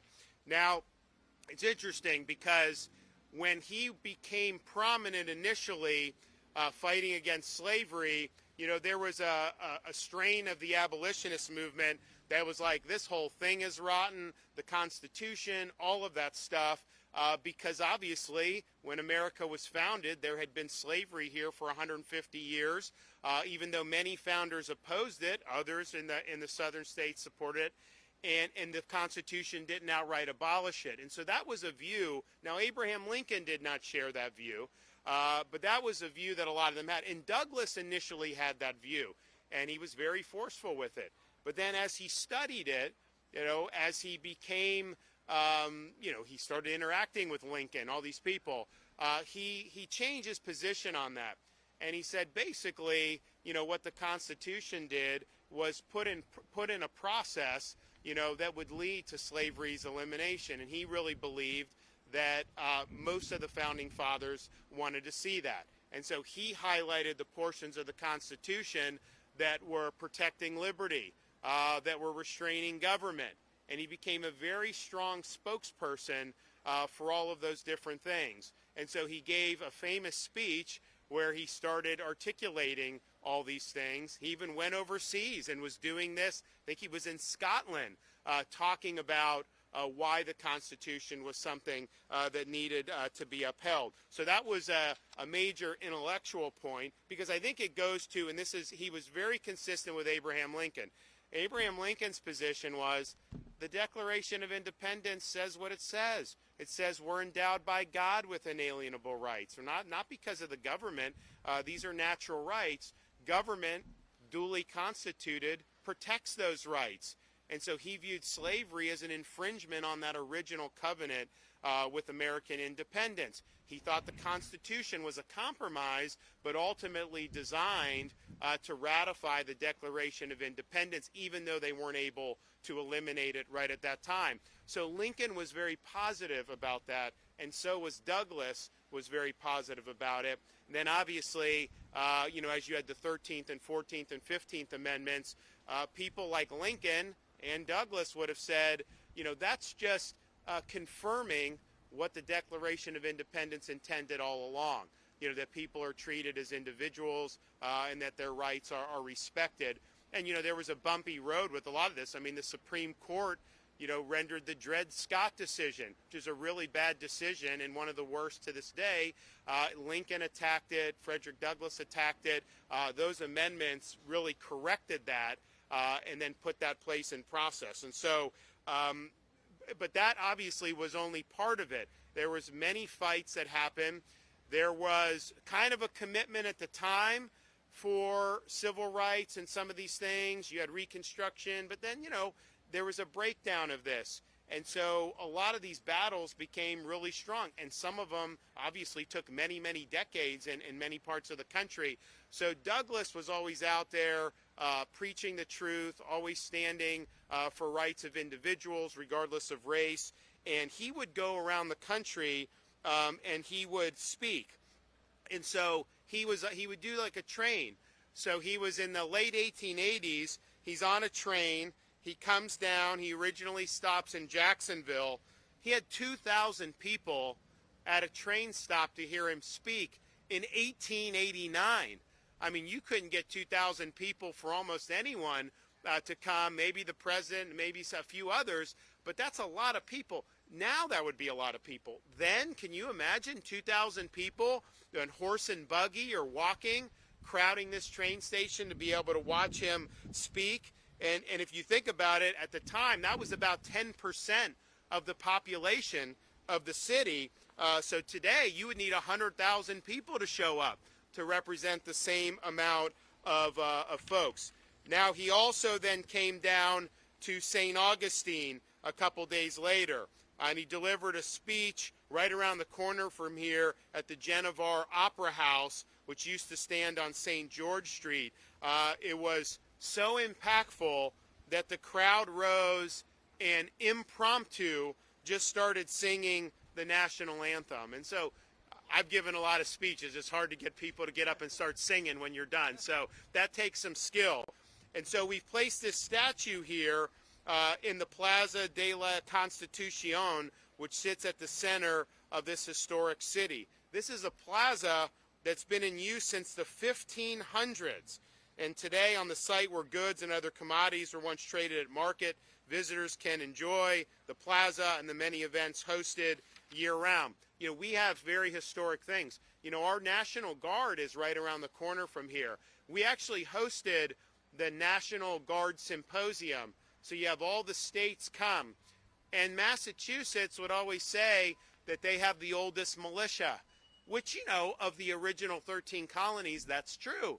But they were doing militia drills here in the 1500s. And so we actually, St. Augustine, has the oldest militia, drilling militia, and the fulfillment of that is right down the street here with our National Guard. So there's so many things that are so historic. Obviously, we have Flagler College, Ponce de Leon Hotel, and Frederick Douglass said that was one of the as good of any hotel as he saw in Europe right here in St. Augustine. So I think that, one, having Frederick Douglass here is a memorial to a very historic time in our nation's history.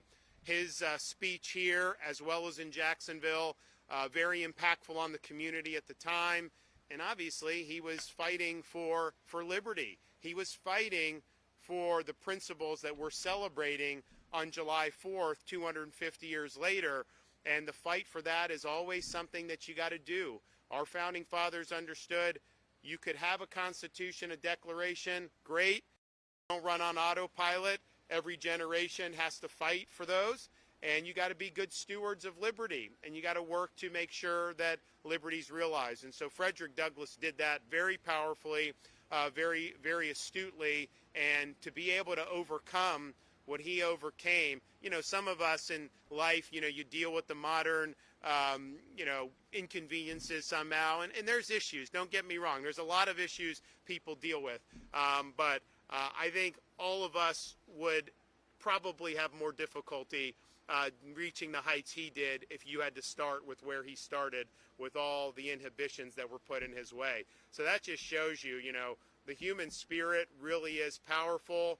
And if you're fighting for the right things, I really do believe God blesses you. And I think when he was fighting for that sacred fire, to carry on the torch of the sacred fire of liberty, I do think he was doing God's work. So I'm excited to be able to have been a part of putting Frederick Douglass here, particularly for young people. They're going to be able to come and see and learn about Frederick Douglass. And I think they'll learn a lot about freedom and equality, and that's really, really significant. So we have the signage, which talks about some of the things with his biography, talks about him being an abolitionist, talks about Frederick Douglass being in Florida at the time. I mean, we weren't a state for very long, maybe 40 years at that point when he was here, and what he was able to do. But he liked this. He spoke very positively about St. Augustine, and now forever his visit here will be remembered. So thank you to Cord, Department of State, for getting this done. And I know we're going to hear from Cord, and we're going to hear from our friend, the Senator, in a minute. So come on, Cord.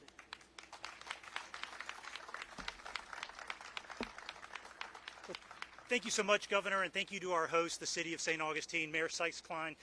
You're always such a gracious host and always so cooperative with the Department of Historical Resources. So thank you for putting this together, and the City Council members and County Commissioners that are with us today. Thank you to my former colleagues in the Florida Legislature. Thank you for being here. And this is really an exciting event. I live up in Neptune Beach, and to have this statue here in North Florida, I think, is very significant. You know, the governor mentioned children, and one of the things that we're doing as part of America 250, this is really about our generation, the adults, teaching the younger children. And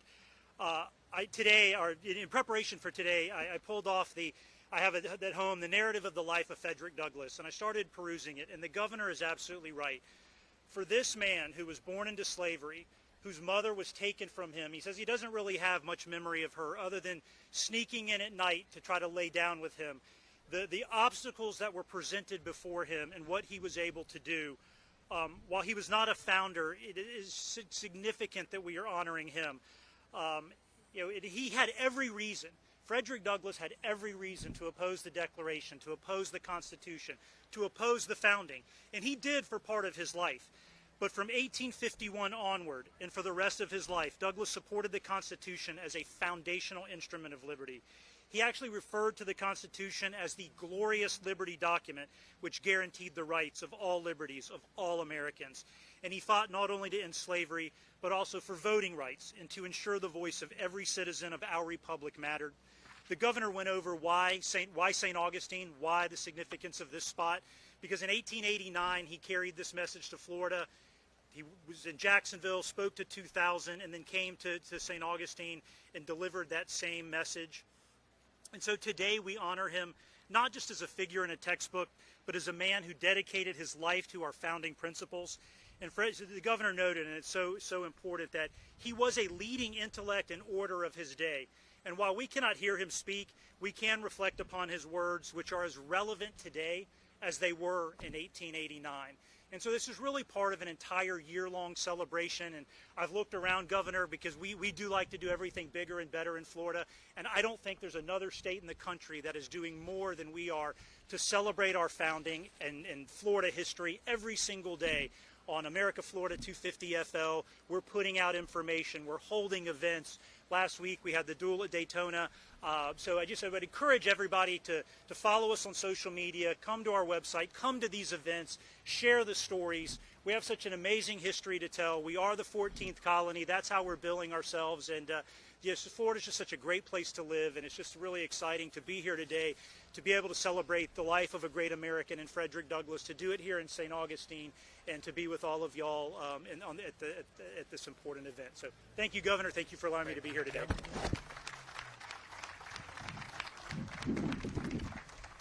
Okay, and then representing the Tampa Bay area, a friend of mine. He's a really, really good legislator, works with people regardless of party, and is very effective. And you've gotten a lot done. I've helped you get a lot done, but you have gotten a lot done, my man. So come on up, Daryl Roussan.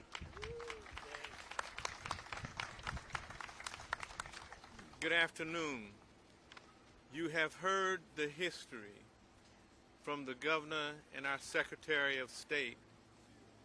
But let me put context to the text. Frederick Douglass plowed the ground for freedom. He escaped oppression for freedom. Today we reap the harvest of his work. Today we memorialize for all generations to come the significance of his life, the significance of his work. History matters. And this is a memorial of a great man whose history is fighting and escaping oppression. We in the free state of Florida celebrate freedom. History connects generations and gives context to text.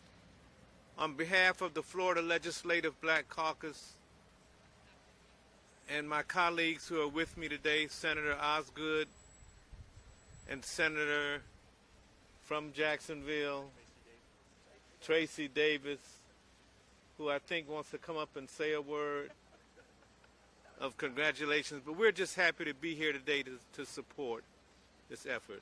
Tracy.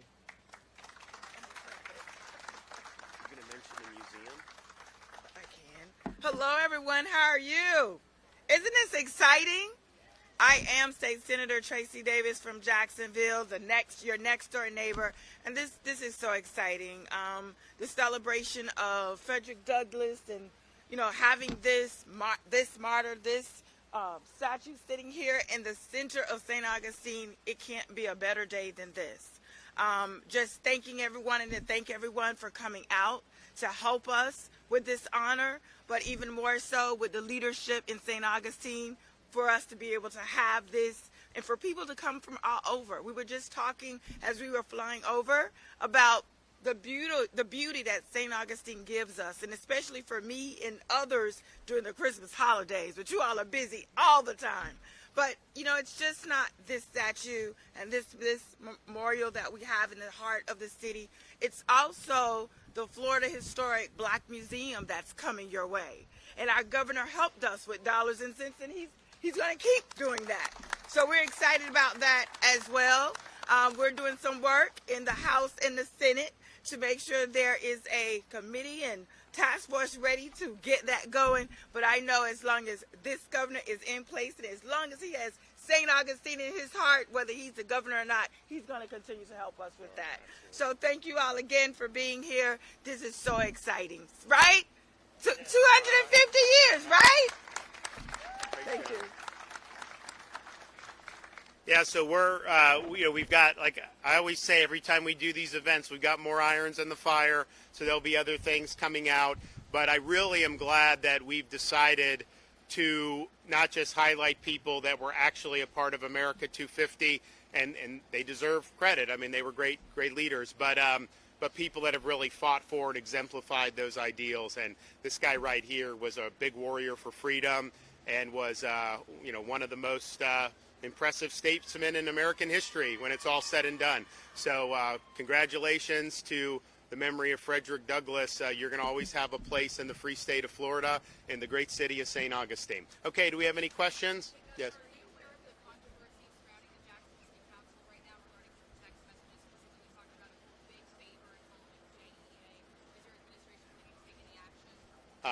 I'm not aware of that. That's not involving anyone in my staff, right?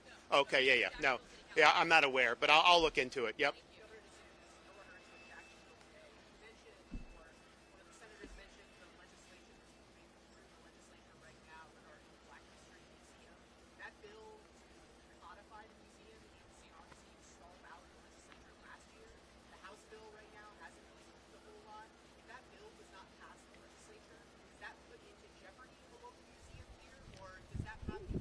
we'll get it done one way or another. We'll get it done. I mean, this was years ago. We agreed to do this museum.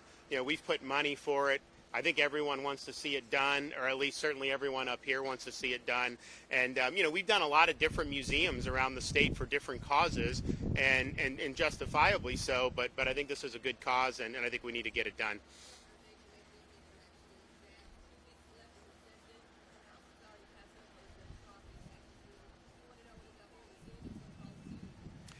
Great. So remember a year ago, nobody was talking about property tax until, well, no, the people were talking about it, but the elected officials weren't until we started talking about it. And because it's an issue that's affecting a lot of people, and it's a way to give people relief from costs that are tough, right? I mean, look where groceries were, and this is nationwide. This is not just St. Augustine, in 2020 compared to now.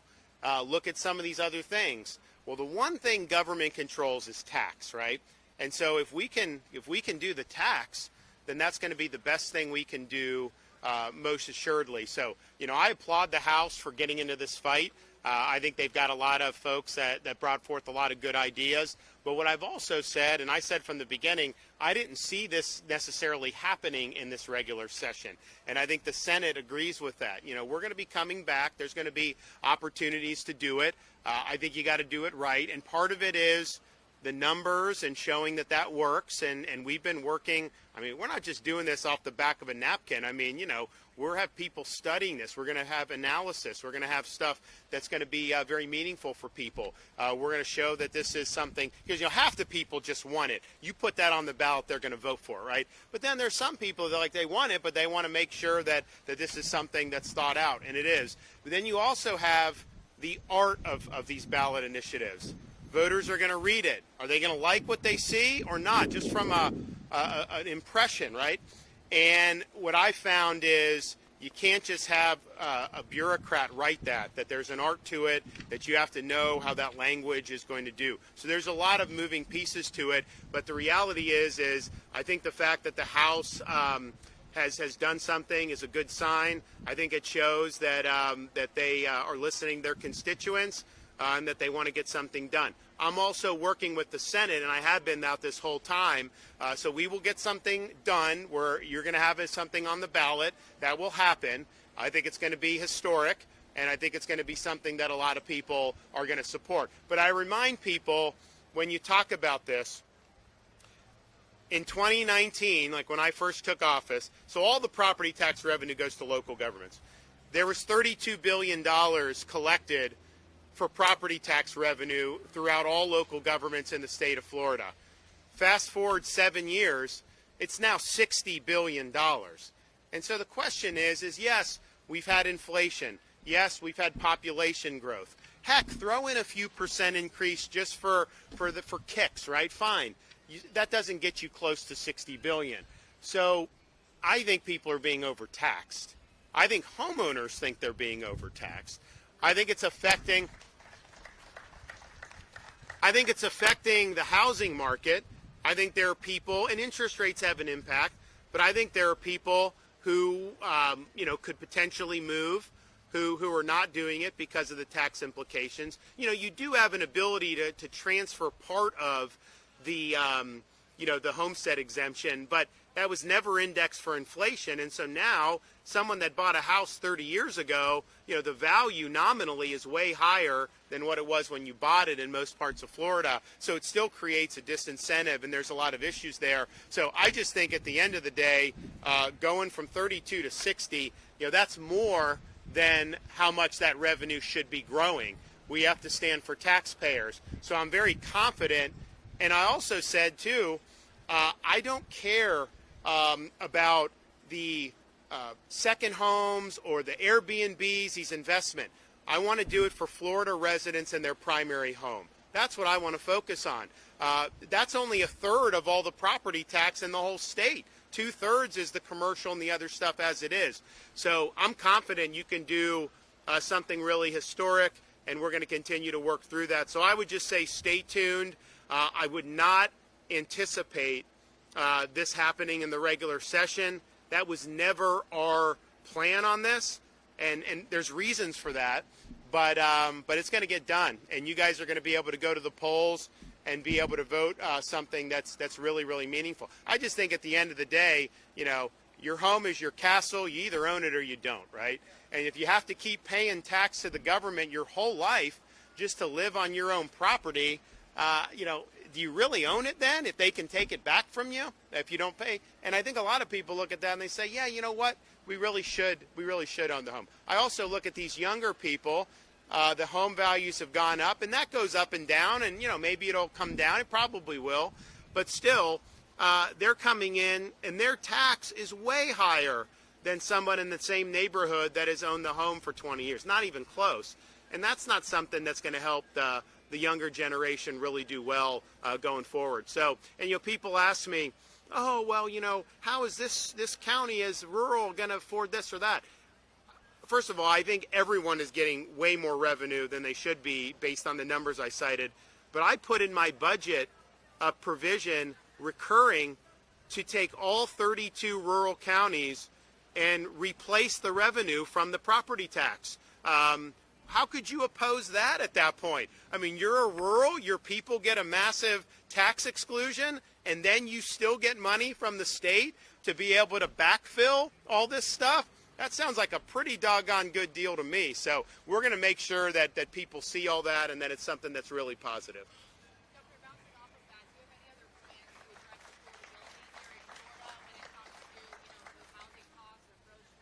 Well, so the number one thing we can do is the property tax relief. Because if you're paying, you know, if you go from paying $2,500 a year to zero, that's the biggest tax cut you could possibly have for a working family. Not even, you know, you think about New York City, the mayor. He ran on affordability, and now he's trying to jack up property taxes. How does that make it more affordable? You're going to raise property taxes on cops and firefighters? I mean, no, it doesn't work. So that's the number one thing we can do. I would also note we have been highlighting through our Office of Insurance Regulation the approvals for rate reductions for auto and homeowners insurance. And this is something that's really significant. So last month, they were able to announce the first ever reduction for citizens' property insurance in recent memory. I don't think anyone can remember a reduction. So you now have, on average, 8% statewide. It's 15% in southern Florida, in Miami-Dade and Broward, somewhere in that range. And that is going to impact hundreds of thousands of policyholders. You also have, we're going to have more news on some of the other companies that are going to file for reductions, I think, coming up pretty soon. Then you have auto insurance. You have reductions from Progressive, USAA, State Farm, all of that. That's all because of the reforms that we did several years ago, and those have now really impacted the market. So that's not something we control directly, right? The state government does not set your auto insurance, but it's a private market. But if you could do things like we did to make the market better so more people come in and consumers have more options, well, that's great too, because the number one thing that's gone up nationwide is insurance, health insurance, auto, and home. Now, the health insurance, the feds have taken that over, and that's caused it to go dramatically more expensive. I think it's very difficult with health insurance, what's gone on. I would do whatever we could there, but the reality is the federal government has kind of taken that field over. But on the auto and the home, what you're seeing in Florida is positive movement. And a lot of people said that wasn't even possible several years ago. What I would tell Floridians on the auto insurance, if you have a policy and they send you a renewal, they may not have the rate, they may try to send you the same renewal. Look at other options, because what I've found is people have told me, hey, you know, some company announced a reduction and then mine didn't go down. And I was like, did you shop around? They're like, no. And I'm like, well, shop around and let me know. Then they say, oh, yeah, I saved a few $100s. I was like, okay, well, then that. So it may be that what you get offered is just the continuation, and if you shop around, then you'll be able to get a reduction. But what I can tell you is the filings that are going into the state insurance agency are for decreases for auto insurance. And that's not been true in a long time. And, you know, we have a problem in Florida. You know, it's not as bad here, but you go to different parts of the state it's a tough driving situation. You've got a mix of daredevils, we got elderly, we got this, we got that, and it just is what it is. Like, there's not an easy fix for that. So we've always had these issues. Now I think with the reforms, it's paved the way for some positive, and people are starting to see that. Now, what else can you do with some of this? Be careful on doing some things that are ultimately going to raise the costs, right?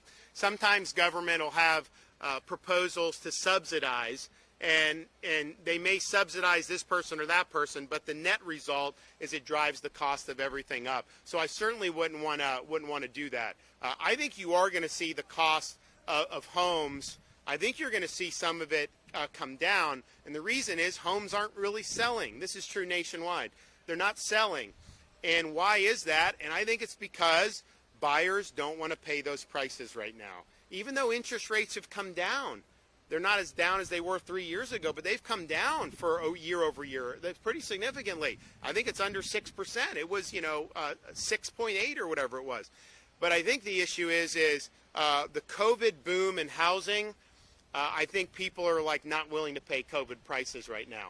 There was a lot of money floating around then, as you remember. So I think you're going to start to see something's got to give. Either people got to start making a lot more, or the prices are going to have to come down. But what you don't want to do is have government try to manipulate that, because when government does, it ends up creating a whole bunch of problems going forward. But if you take the positive movement in insurance, and if you get this property tax, I would say those would be the two biggest things that can really make a difference in the lives of Floridians. One, legislation only has a tangential role in, right, on the insurance market. We don't control it. The other, taxes, we the people control this through our state constitution. And so if you don't like it, you have the ability to 100% change it in your favor. And that's what we're going to be looking to do in November.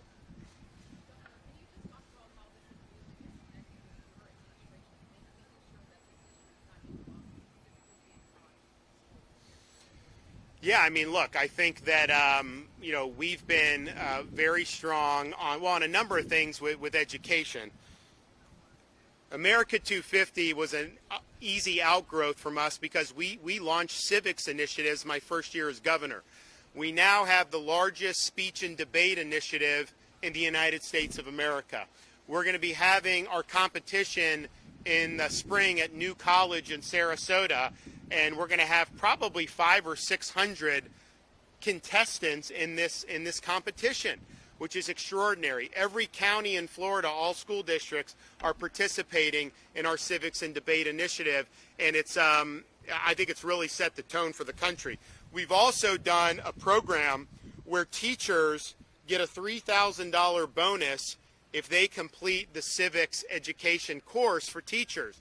And it's massive instruction, some of the best scholars in the country, and they're getting something that unfortunately has gotten lost in so much of higher education, where they don't focus on kind of the classic building blocks of the America Republic, but also even just Western civilization. So we've done that. It's been really good.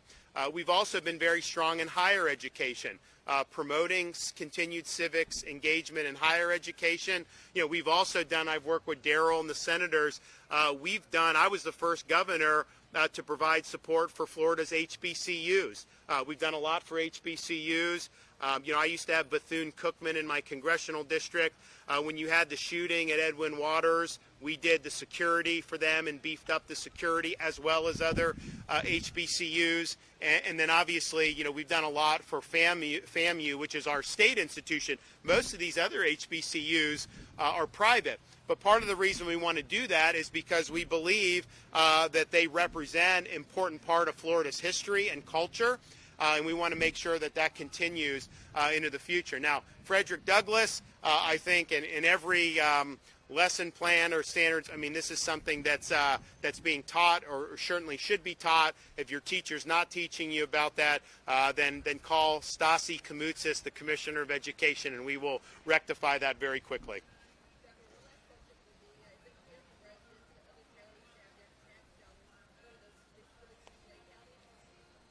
Well, it's not really, I don't really view it that way. I mean, your local taxes are done locally. They don't go to other counties. We're talking about, we're running massive surpluses in Florida. When I became governor till now, we've almost quadrupled the state's rainy day fund. In fact, we maxed it out last year. We weren't allowed to put any more into the rainy day fund. If you look at the state's history, 180 years as a state, take all the debt that was accumulated. When I became governor, total that up.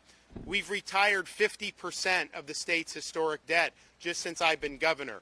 We have a surplus in reserves. We have in addition to the rainy day fund, we've got trust fund surpluses. We've got a lot of opportunities. And we've kept the budget basically constant. This will be the fourth year in a row where we've had basically a constant budget.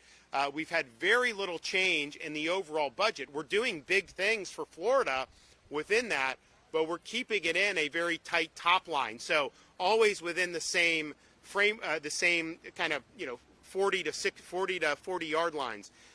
New York State has millions fewer people than we do. Their budget's over twice the size of our budget. We're one of the lowest tax states at the state level, if not the lowest in the United States. So that surplus money that's there is not people from Duval sending money to people in Madison County. That's money that's coming in, a lot of it from people that aren't even Florida residents. We had 152 million visitors last year. We set another tourism record. What's wrong with enjoying that they're contributing to the kitty in a big way? Because they pay sales tax, they pay these other taxes. That relieves the burden of Floridians. And in fact, if you had the same level of services at the state level and we didn't have tourism, that would be thousands of dollars more per family in Florida. So you don't want to do that. So that's money that's being generated because of Florida's economy and because of the environment we've created. So to be able to backfill fiscally constrained. And I'm also willing to help out other counties. Let's just be clear. And we'll talk more about that, as we get closer. But if you look at like a Miami-Dade, they have so many options. They've got wealthy people from Brazil buying homes. They've got people visiting nonstop. That's not the same as Hamilton County in North Florida. It's just a different economic base. So it's a reality that there's differences here, and that I want to make sure that this works for everybody. And I think it will work for everybody. But just think about it. Even if you didn't like, you're giving these local governments support on the back end, if that's what gets it passed, then why wouldn't you want to make it work, right? I mean, I want to make it work. It's just like when they did the thing in the 70s in California. They did the big property tax overhaul. They provided money to the local governments, and what happened was after a few years, they were still taking in revenue just from different sources. And I think that's what you'd see here. All the non-homestead, those values have continued to go up, and I think it'll all work out very, very positively in the end. It's a little harder for the counties that are a little bit more rural and they don't have as strong as economic base. Jacksonville, they've got all these Fortune 500 companies that have a foothold there now. Miami is the gateway to the Americas. All these people, you see all these people from California are moving to Miami, including the founders of some of these companies like Google and Meta, and that's all happening great for them. But that's not the same everywhere in the state of Florida. So recognizing that, I think, is have fun, guys. Enjoy. Okay. I couldn't get elected in New Jersey, so. All right, well, thanks, everybody, for being here. We're really excited about this, and please come up here and enjoy and look at the great statue. Governor Ron DeSantis wrapping up his news conference where he just unveiled a statue of Frederick Douglass at Plaza de la Constitucion in St. Augustine. Now, looks like they're going to be taking a picture of that. He was joined by a couple of state senators, Democratic state senators, Tracy Davis from Jacksonville and Darrell Roussan from St. Petersburg. All of this part of America 250 and the year-long celebration of the 250th birthday of the United States. We know Florida's done a lot about that and hosting a number of events about this, a number of unveilings of these statues as well. We're going to take a break here on Fox 35 News Plus, but we still have more to get to, so keep it here on Fox Local and YouTube, and we'll be right back.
You're watching Fox 35 News Plus, streaming on Fox Local. Well, welcome back into Fox 35 News Plus. Garrett Weimer here, and we want to get you to this news conference with the U.S. Secretary of Agriculture. That's Brooke Rollins, who is speaking right now. She's making an announcement about USDA facilities. She was just touching briefly on the State of the Union, talking about the USDA workforce that has been growing, and talking about a reorganization of the U.S. Department of Agriculture now under her leadership as a secretary and under the Trump administration. Let's go ahead and listen in live. In bricks and mortar is what government that has grown too big, too bloated, and too disconnected from its citizens looks like. At one time, the South Building was all the beating heart of USDA, alive with research and teeming with activity decades ago. But today, it is a former shell of what it once was, and yet another reason for Americans to wonder just exactly who their government is serving. If you were to walk in the South Building today, here's what you would find. Empty office after empty office after empty office. On any given day, more than 70% of the seats in this building sit empty. Taxpayers foot the bill for these empty offices, all while deferred maintenance costs continue to add up and up and up, now mounting well over $1 billion with a B, $1 billion and counting on this building alone. The bottom line is that taxpayers are getting shortchanged, but under the leadership of President Trump and our great friends up on the Hill, who they all know a thing or two, especially the president, about managing real estate, that all changes starting today. Because today we are officially starting the process of turning the South Building back over to the General Services Administration, which exists to manage and support the federal agencies with our highest level of efficiency. But let me be clear, we are firing on all cylinders here. We are being strong stewards of taxpayer dollars while also ensuring top-notch customer service and fulfilling our promises to America. We can and will do both. On Monday, we opened applications for our Farmer Bridge Assistance Program, providing $11 billion in targeted support. We've administered over 25 different disaster block grants with states and processors. We've worked with Secretary Chavez-Durimer to lower the H-2A adverse effect wage rate at lightning speed, saving farmers $2 billion in labor costs annually. We've established over 15 new trade deals as trade exports continue to increase, and we are meeting our deadlines for implementing the One Big Beautiful Bill. And last month, producers across the country were able to begin signing up for more affordable and robust coverage under the enhanced programs. Our farmers are some of the hardest working Americans out there. They deserve capable and well-run government that is every bit as good as they are. Now I'd like to invite our incredible GSA Administrator Force to share a few words. Then we'll turn it over to Senator Ernst, Deputy Secretary Vaden, and then we'll take questions. Thank you again. Thank you, Secretary. Thank you, Secretary. It's great to see everybody here. You know, usually when you're in the seats, you think you have the prime real estate, but the people standing in the sun, I think they're enjoying this beautiful day just a little bit more. Good afternoon, everybody. And it is an honor to be here today with Secretary Rollins, Deputy Secretary Vaden, and of course, Senator Ernst. Thank you. Today, we jointly announce a significant step forward in the Trump administration's commitment to the responsible stewardship of taxpayer dollars and common sense approach to the federal government. The president has set a bold agenda to shrink the federal real estate footprint and transform what was once a fiscal drain of empty space into an engine of economic opportunity. And this is GSA's mission. We applaud Secretary Rollins, Deputy Secretary Vaden, and all of the USDA leadership for empowering their workforce and their commitment to recalibrate their footprint. I also want to thank Senator Ernst for her incredible support and her longstanding work to highlight government inefficiencies, to eliminate unnecessary regulatory hurdles, and to fast-track the sale of buildings. She was ahead of many on the issue, and I am really eager to work with her on this and so many of their opportunities. You know, the re-envisioning of this building, Ag South, is not just about selling a building. It's about being a catalyst for the economic prosperity of Southwest D.C. for generations to come. And great stewardship means not clinging to assets that no longer serve the government. American taxpayers are currently carrying this building, which is about 80% vacant. This disposition actually removes $1.6 billion in delinquent maintenance. It is the largest liability of all GSA buildings. It eliminates our risk.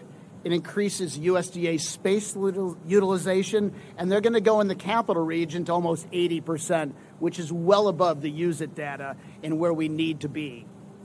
USDA has developed a comprehensive strategy to better empower its workforce, to ensure that they have the resources and the environment they need to deliver on their crucial mission.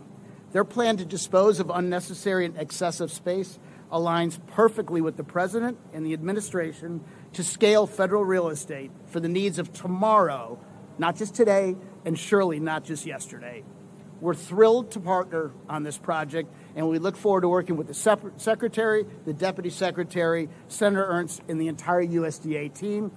The work we're doing now is a great example of how we're putting our principles in action.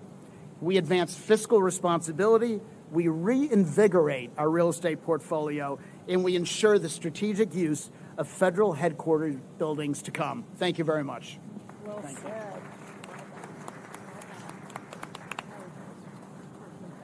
Why don't you just stay up here and hold that for me? Okay. All right. Yeah, I can juggle this, so I really appreciate it. I want to. Oh, thank you. Oh, Deputy Secretary, he can do more than one thing. Okay, well, I am really, really proud to be here and help announce years of work, resulting in the sale of the Ag South building. And to that, I want to say thank you so much to Secretary Rollins and to the Deputy Secretary and to our Administrator, Ed Forst, for being part of this initiative.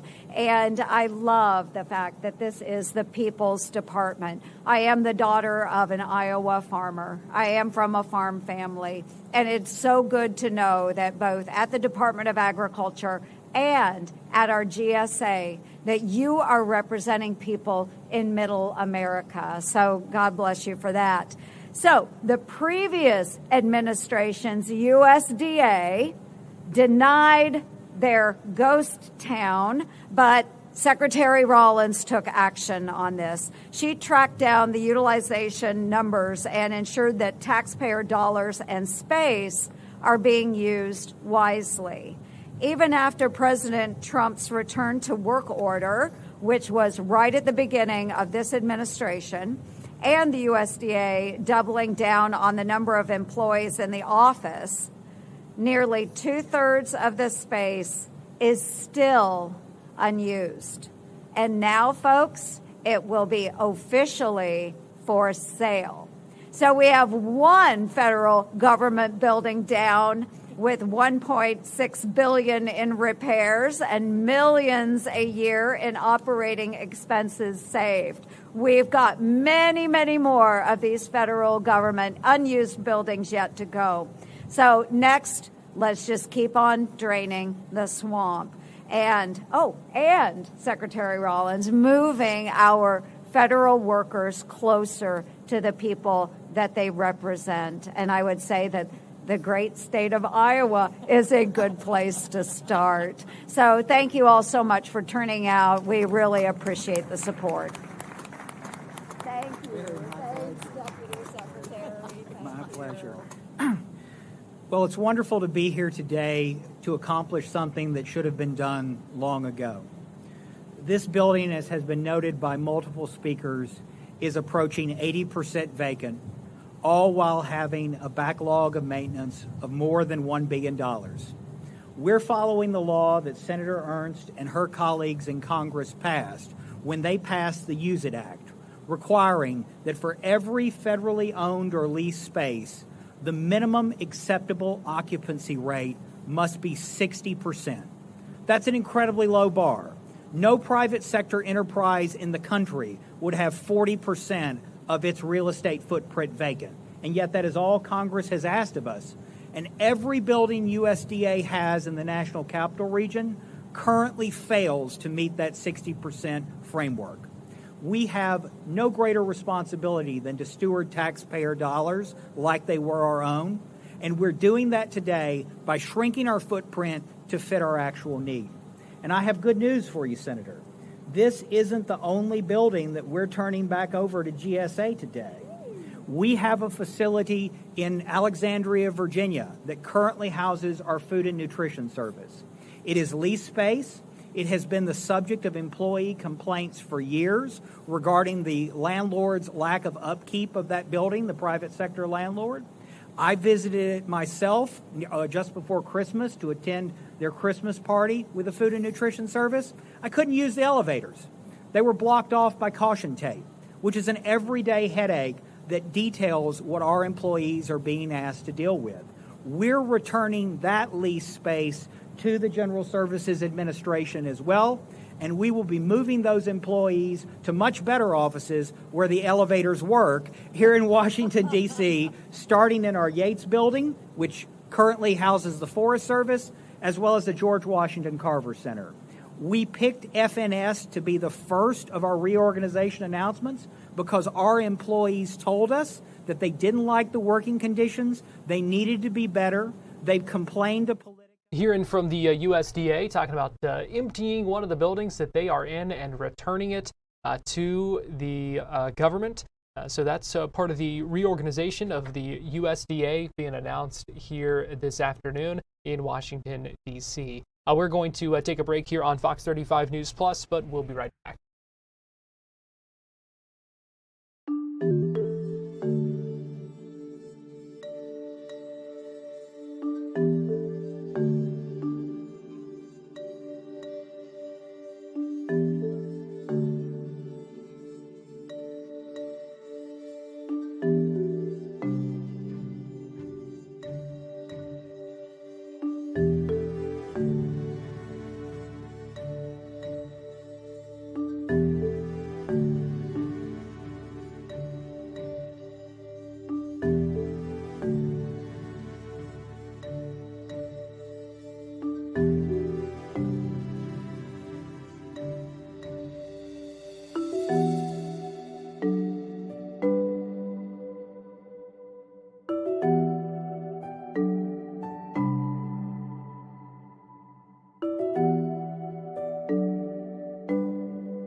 You're watching Fox 35 News Plus, streaming on Fox Local. Welcome back in. I want to get you live to Capitol Hill now, where we are hearing from House Democrats. That's Pete Aguilar, joined by Ted Lieu. And then on the right, you see Hakeem Jeffries, who is the House Minority Leader.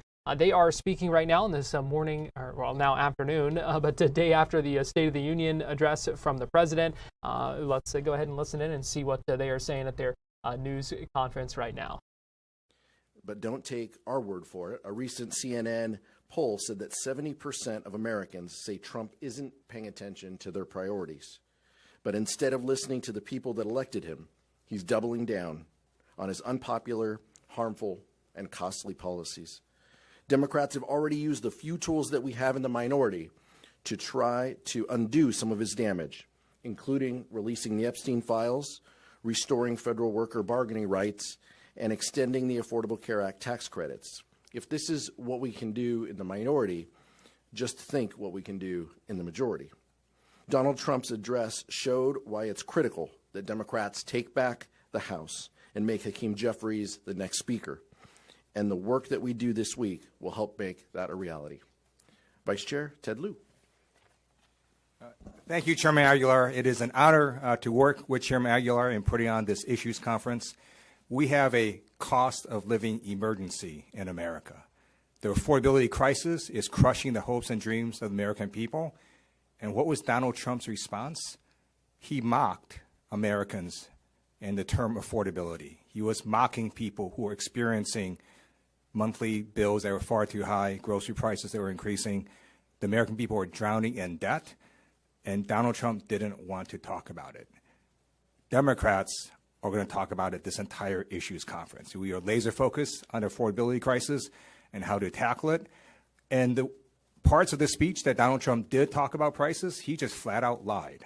Inflation is actually not going down. The last inflation report showed that core CPI accelerated from December to January.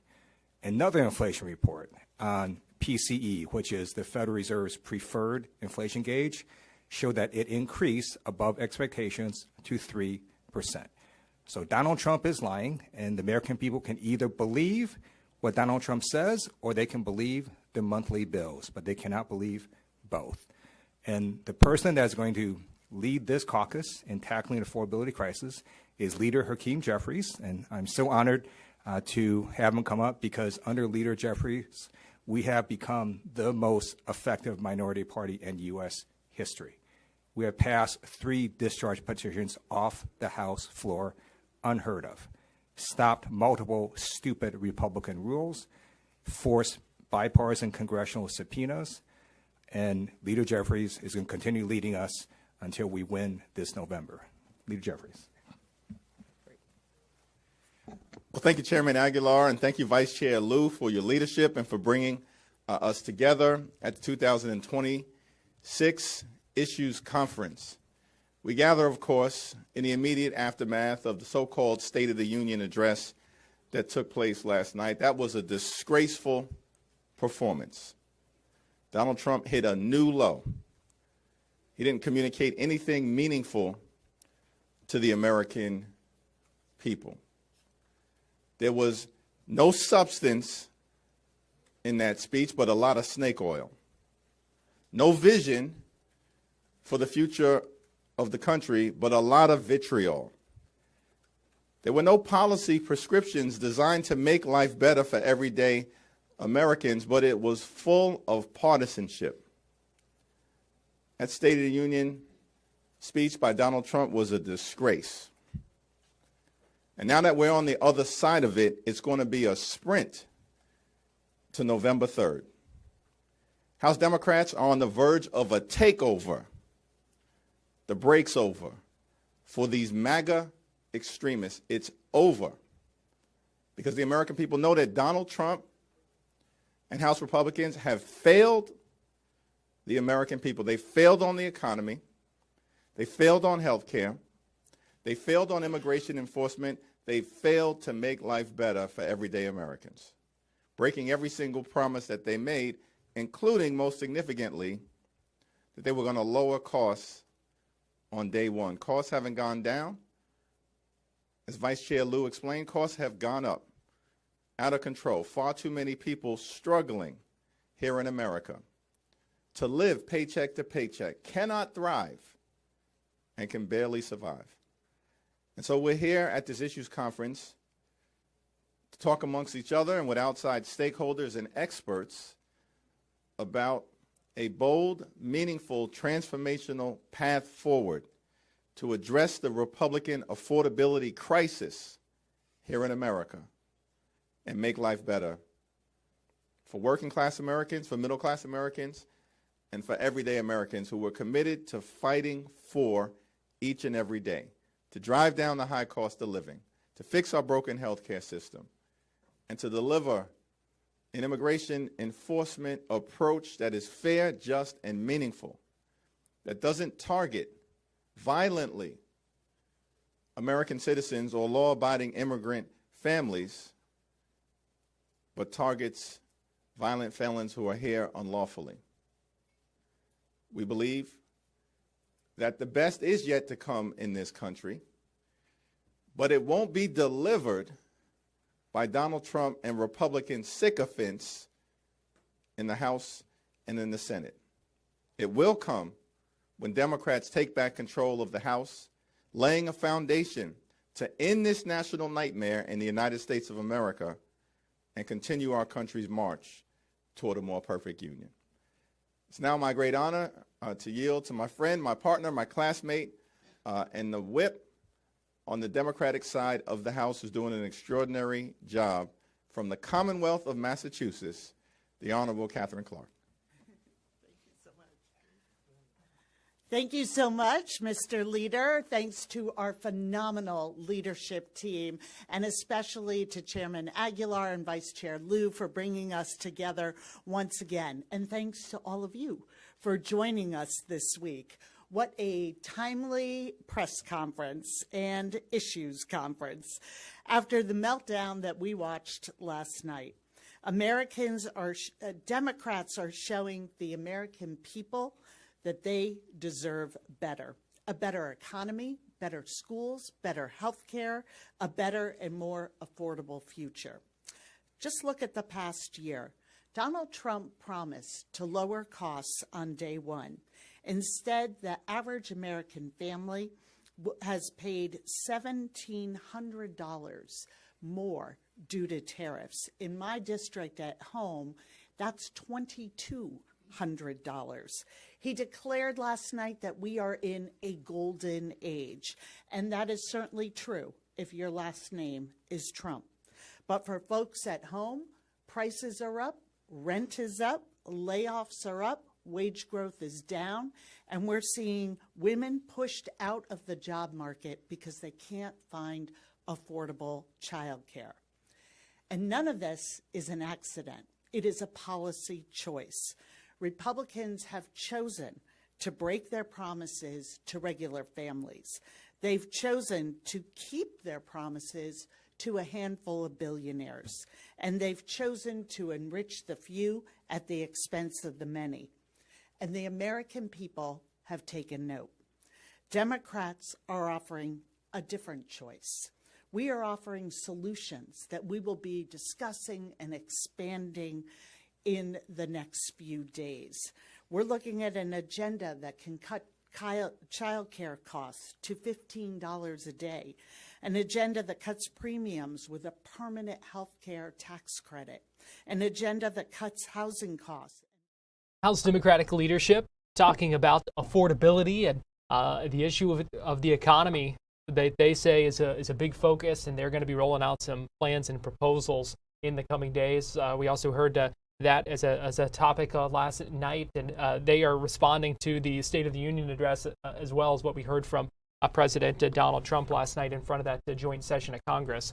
Well, we are getting ready to take a break here on Fox 35 News Plus. When we come back at the top of the hour, we're going to welcome in our TV audience for Florida Live, and we're going to check in with Fox 35's Esther Bauer about how the rollback of Artemis II is going. So keep it right here on Fox Local and YouTube, and we'll be right back.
Florida Live starts now.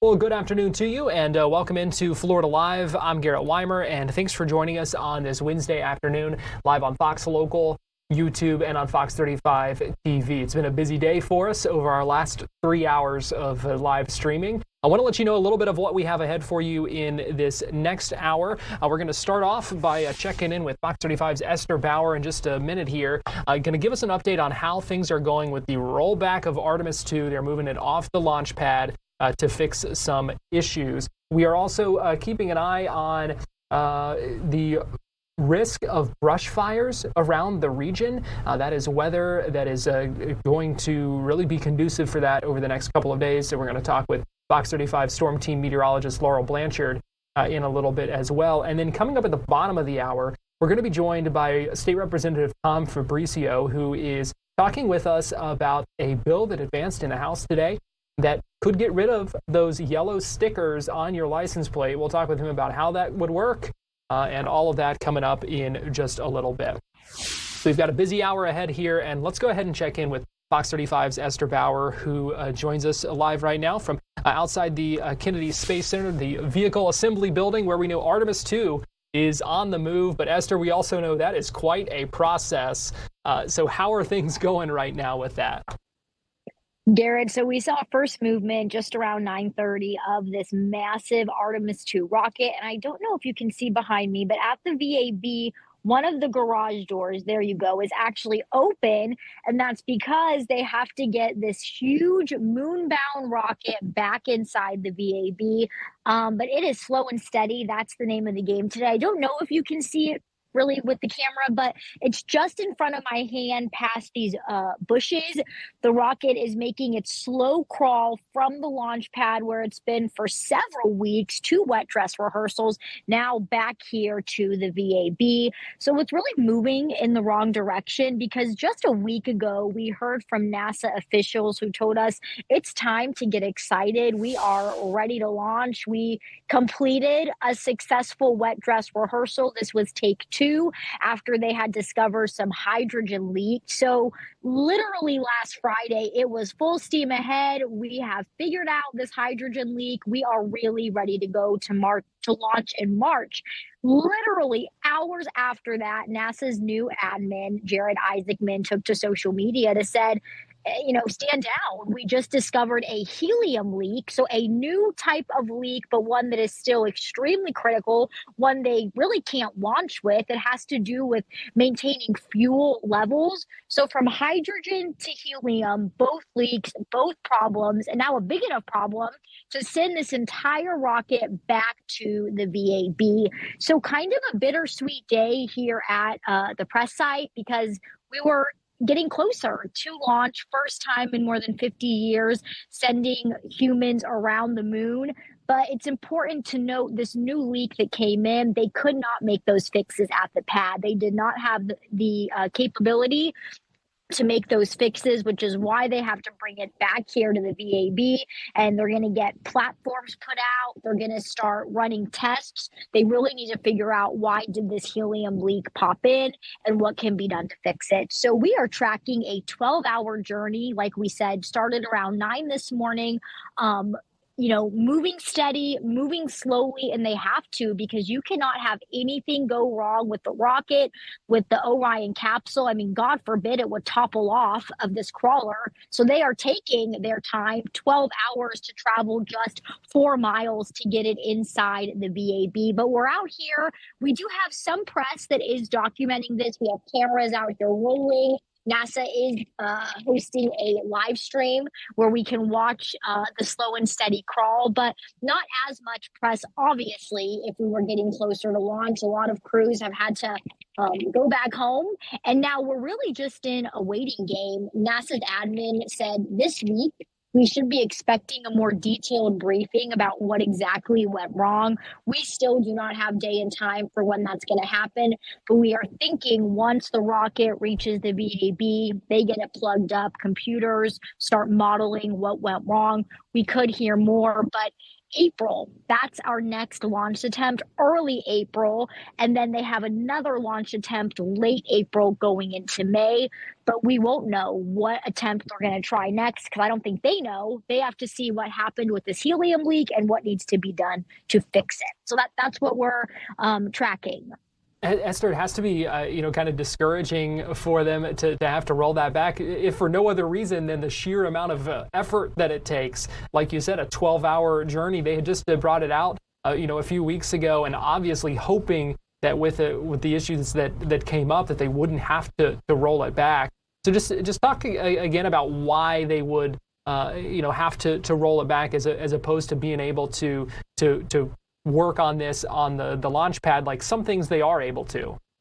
Yeah, they are. And they try to do as much as they can at the launch pad because it's there, it's sitting. They want to be able to get crews up there, but they just don't have the resources at the pad that they have at the VAB in terms of running tests, being able to really pinpoint. They can tell, okay, this is a helium leak. They can run some tests that are already giving, the signatures on what went wrong, but now they need to go and do deep dive data tests to really hone into what that problem was and then figuring out, hey, what do we need to do to fix it? Another point of note is there are some batteries that also have to be changed. So when they're going to roll it back to the VAB, they're going to have the opportunity to change those batteries. Some of them also can't be switched out at the pad. So they're going to use this rollback to also get that switched over. But definitely a disappointing day, but also some perspective. We've waited 50-something years to go back to the moon. So a month delay, a couple months. It's not that crazy in the grand scheme of what NASA has been working on.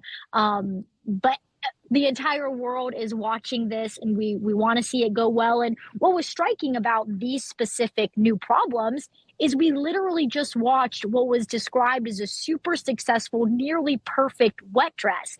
Everything worked well. The helium that we're talking about, that worked well. And then overnight, it seemed, breaking news on Saturday, a new helium leak and we have to fix it. So that was a little bit weird. And then the question is NASA going to do a third wet dress? Are they going to do that another time to see if there was a problem that was undetected during the second wet dress? So that's something we're also tracking. Questions still out there. We haven't heard, but it seemed so perfect when they did the second wet dress. And then in a matter of hours, that completely changed. And a couple of days later, the rocket is now moving back.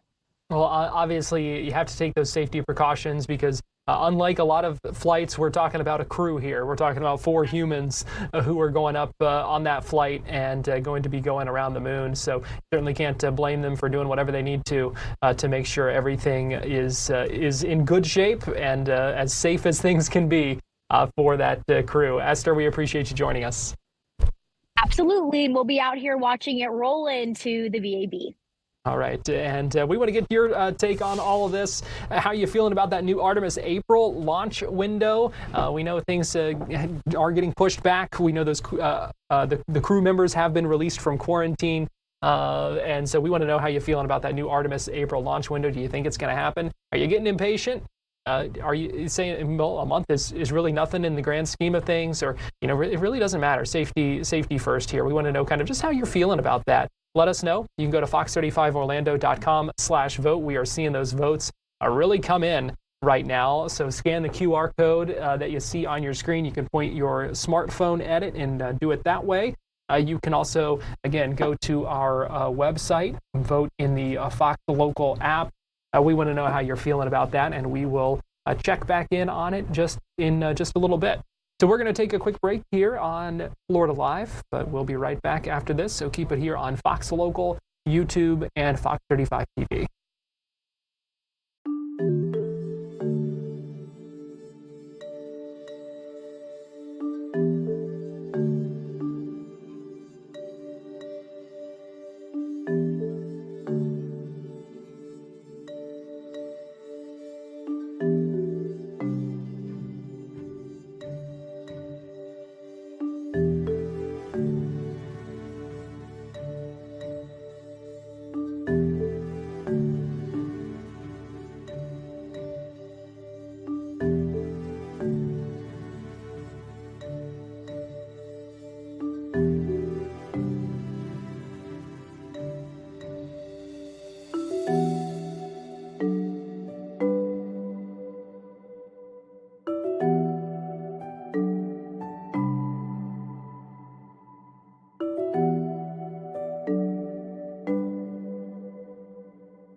How are you feeling about that new Artemis April launch window? Those votes continuing to come in, but about 3/4 of you right now saying no matter, safety first.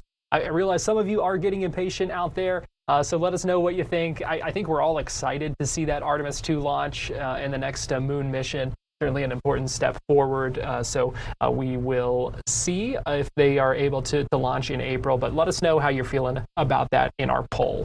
Welcome back into Florida Live. I'm Garrett Weimer, and thanks for joining us on this Wednesday afternoon, live on Fox Local, YouTube, and Fox 35 TV.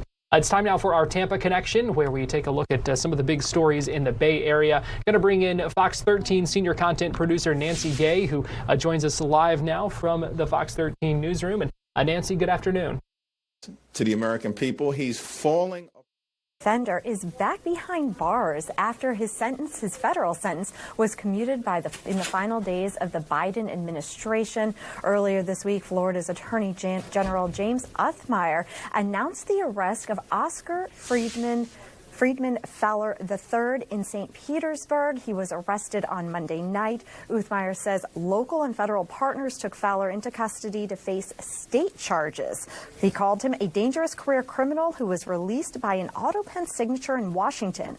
So Fowler was serving a 12-year sentence for gun and drug-related charges when he was included in a mass clemency grant. That move commuted the sentences of more than 2,500 inmates. However, Fowler's release immediately drew scrutiny from critics who pointed to his extensive criminal history. That history includes a 2013 murder case out of St. Petersburg where the victim was shot 25 times. Now, while Fowler was eventually acquitted in that case after 2 mistrials, federal prosecutors previously argued that he remained a threat to the public, citing recorded admissions of violence. The Attorney General credited the St. Petersburg Police Department and the ATF for assisting in taking Fowler back off the streets. Garrett? All right, Nancy, we know in our second story in the Tampa Connection today, you're also seeing some wildfire smoke in the Bay Area. Yes, this smoke is actually coming from a fire that's burning down in South Florida in the Everglades, and it's already scorched 25,000 acres down there.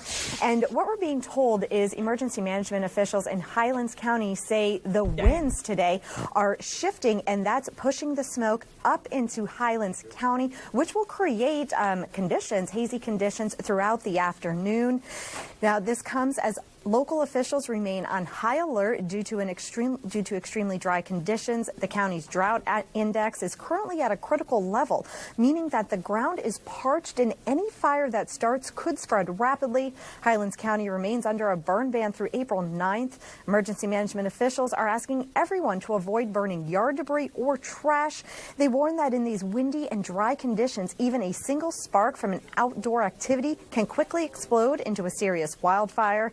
Now, this fire that is burning is known as the National Fire, and it was first discovered on Sunday in the Big Cypress National Preserve. And when it started, it was about 5,000 acres. And at that point in time, when it reached 5,000 acres, satellite footage from NOAA was actually able to capture images of those flames. And they say it spread so rapidly that the smoke is now visible from space. Garrett? Wow, and it is crazy to see that video, the flames and all that smoke. Meanwhile, finally, in our Tampa Connection here, having some early issues with the termites. Yeah, this is a story that's been generating a lot of attention for us online, and we're being told that pest control companies up from Spring Hill to Lakeland to right here in Tampa are actually being bombarded with calls right now. And so experts say this is all due to our recent temperature changes. They're saying that how it's been cold and then it gets hot again, not only hot but humid, and our roller coaster weather is actually tricking bugs into thinking that it is spring. Now, Edward Henry with Truly Nolan says the conditions have lined up perfectly to trigger this unusual winter activity, and he warns that being proactive is the only way to save money in your wallet. And according to data from Orkin, termites cause more than $5 billion in property damage nationwide every year. And to put that in perspective, that is more damage than fires, tornadoes, and earthquakes combined.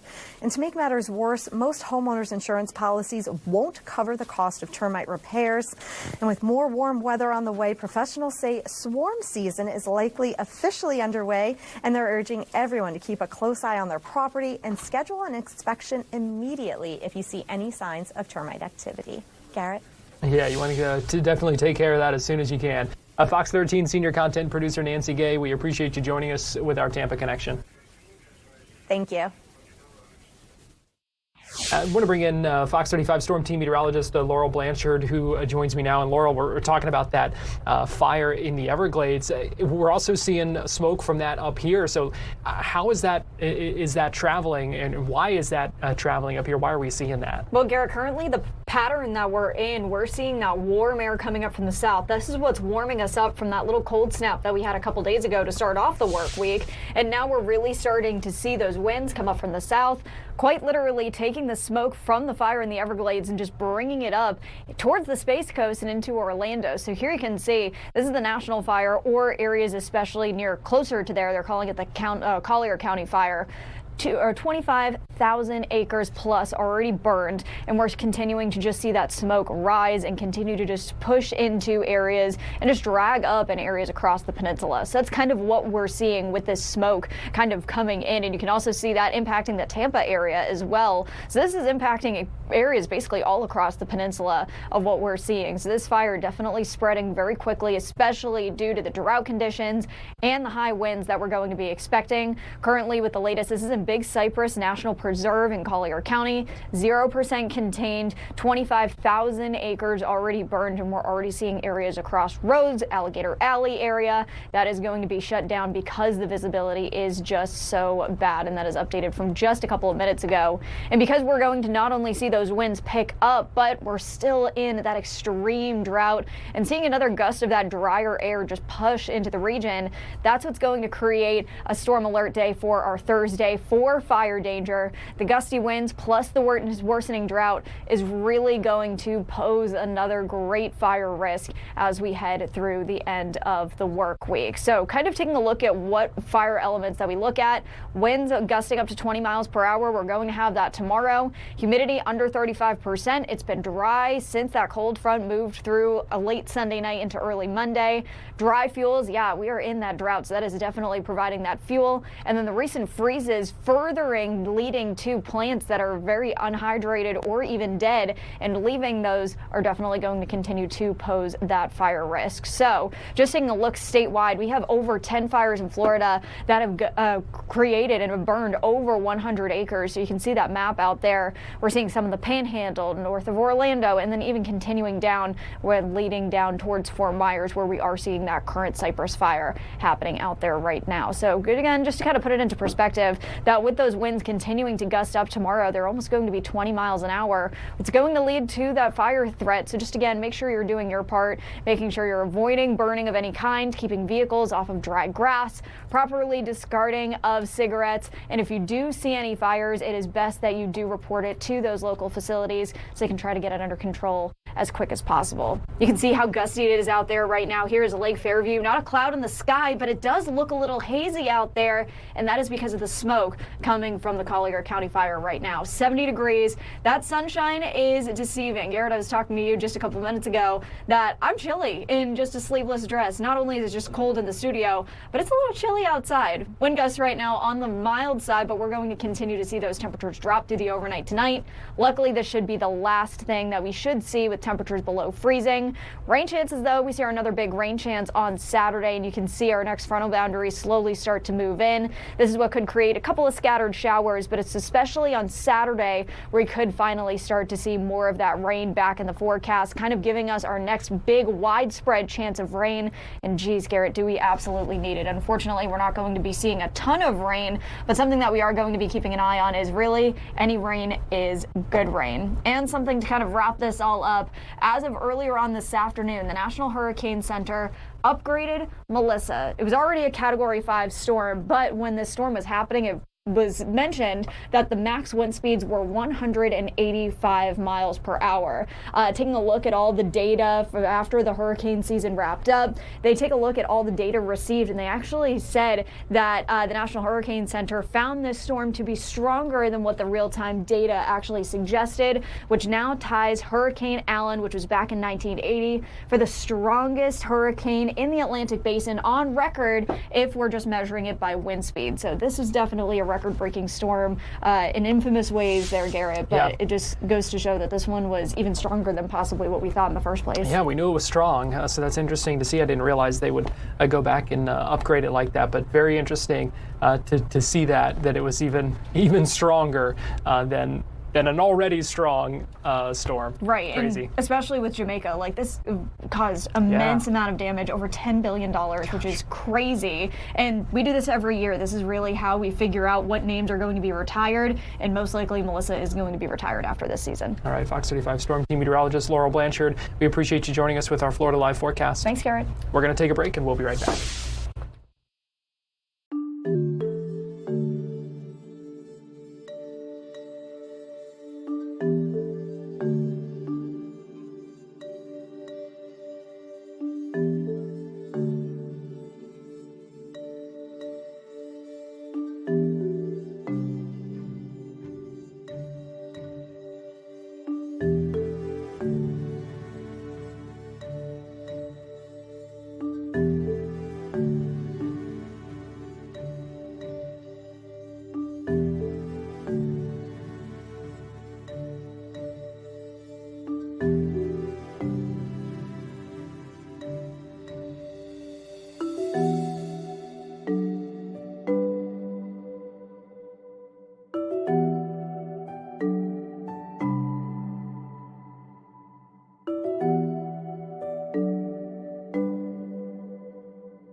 Welcome back into Florida Live. I'm Garrett Weimer, and thanks for joining us on this Wednesday afternoon, live on Fox Local, YouTube, and on Fox 35 TV. You are one step closer to not needing that yellow sticker on your license plate anymore. That's after a bill was passed by the House earlier today to get rid of that requirement. This is something we've talked about before, and if you were with us earlier on Fox 35 News Plus, we were actually listening in live to the conversation on the floor of the House and brought that vote to you live, as well as the House voted to approve that bill that was sponsored by State Representative Tom Fabricio, a Republican from Miami Lakes. And I am pleased to be joined this afternoon by Representative Tom Fabricio. Representative, we appreciate you joining us here on Florida Live. Garrett, thank you so much for having me on. I appreciate it. So first, to take us back about how this bill came about. I know this is something that, as you said on the House floor earlier, you talked about with the tax collector in your area. So just where did this conversation start? Where did things come from? Sure. Yeah, the Miami-Dade County tax collector, Dariel Fernandez, gave me a call, and he said he had a great idea that was going to save money for the state of Florida. And he ran me through it, and I said, sure, I love cutting red tape. I like to cut taxes and save the state money wherever we can. Let me do some background. So I studied the issue, we looked at it, and we learned that police officers in the state of Florida, it's already standard police procedure to run every plate when they make a stop. So if the police car stops somebody, they have to automatically run the plate. They either have an LPR, a license plate reader, or they will dial in the plate number on the computer they have in their police car, and they'll find out immediately whether the license tag is registered to that vehicle in particularly, and if the license tag has been paid and is current and up to date. So there is no real need to have that yellow sticker. It's an old, ancient technology proof of payment, and we can save the state of Florida approximately $24 million by getting rid of the yellow sticker. So if we haven't needed it, then why do we still have it? Great question, because Dariel Fernandez hadn't brought that idea to Tom Fabricio. And so this, if this is passed, if this goes to the governor, if it's signed, because we know the House has already approved this bill, what happens then? Is that something that would just impact us the next time we go to renew it? Would we all be going out to peel those stickers off our plates right now? What would happen? There would be a little bit of rulemaking to implement the process. It would become law in October if it's passed by both chambers and signed into law by the governor, which we hope it will be. And we'll go forward. What I'll tell you is currently there are some vehicle fleets that have a sticker that says PM on it. So a lot of rental cars and a lot of companies, like for example, the FPL vehicles, all have a PM sticker on it. So that's already been implemented. There would be really no change as far as what police would have to do. And the renewals wouldn't change either. If you renewed your registration and you paid for the 2 years and you're in the middle of it, your registration would still be good for the remainder of the 2 years. And then when your registration would be up, you'd receive notice from your tax collector and you have to pay, and then it would automatically be renewed, and you'd get your registration paperwork so you can carry it around with you. But nothing to be done.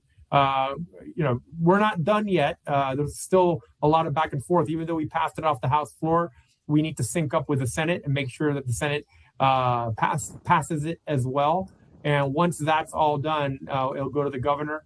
And at that point, we can look towards the implementation of it. How does this streamline things and cut costs? Well, currently the sticker process has a sticker price of about $24 million a year. And that goes towards the handling, processing, mailing, the actual printing of the stickers. In South Florida, unfortunately, and I can only speak for my community in South Florida, we've had issues with the stickers being stolen, falsified, all sorts of weird issues with the stickers that people have to go back and get a second one. They lost it, didn't arrive in the mail, all these kind of things. So the $24 million a year is approximately the price tag around that whole process.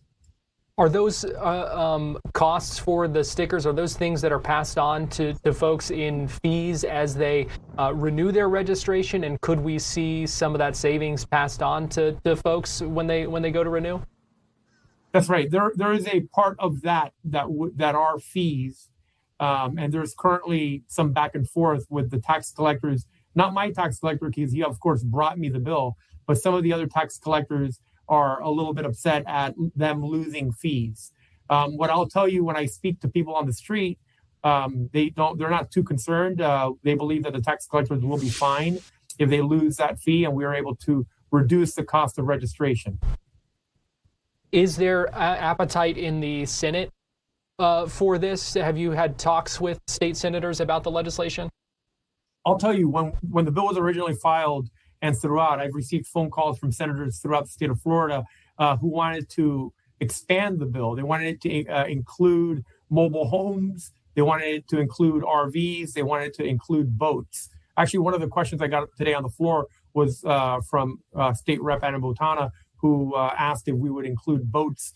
But what I've told everyone, and just generally the way I operate, is I like to get the bill passed, and then if it works, which I expect it will, then we'll expand. We'll come back next year and expand upon it.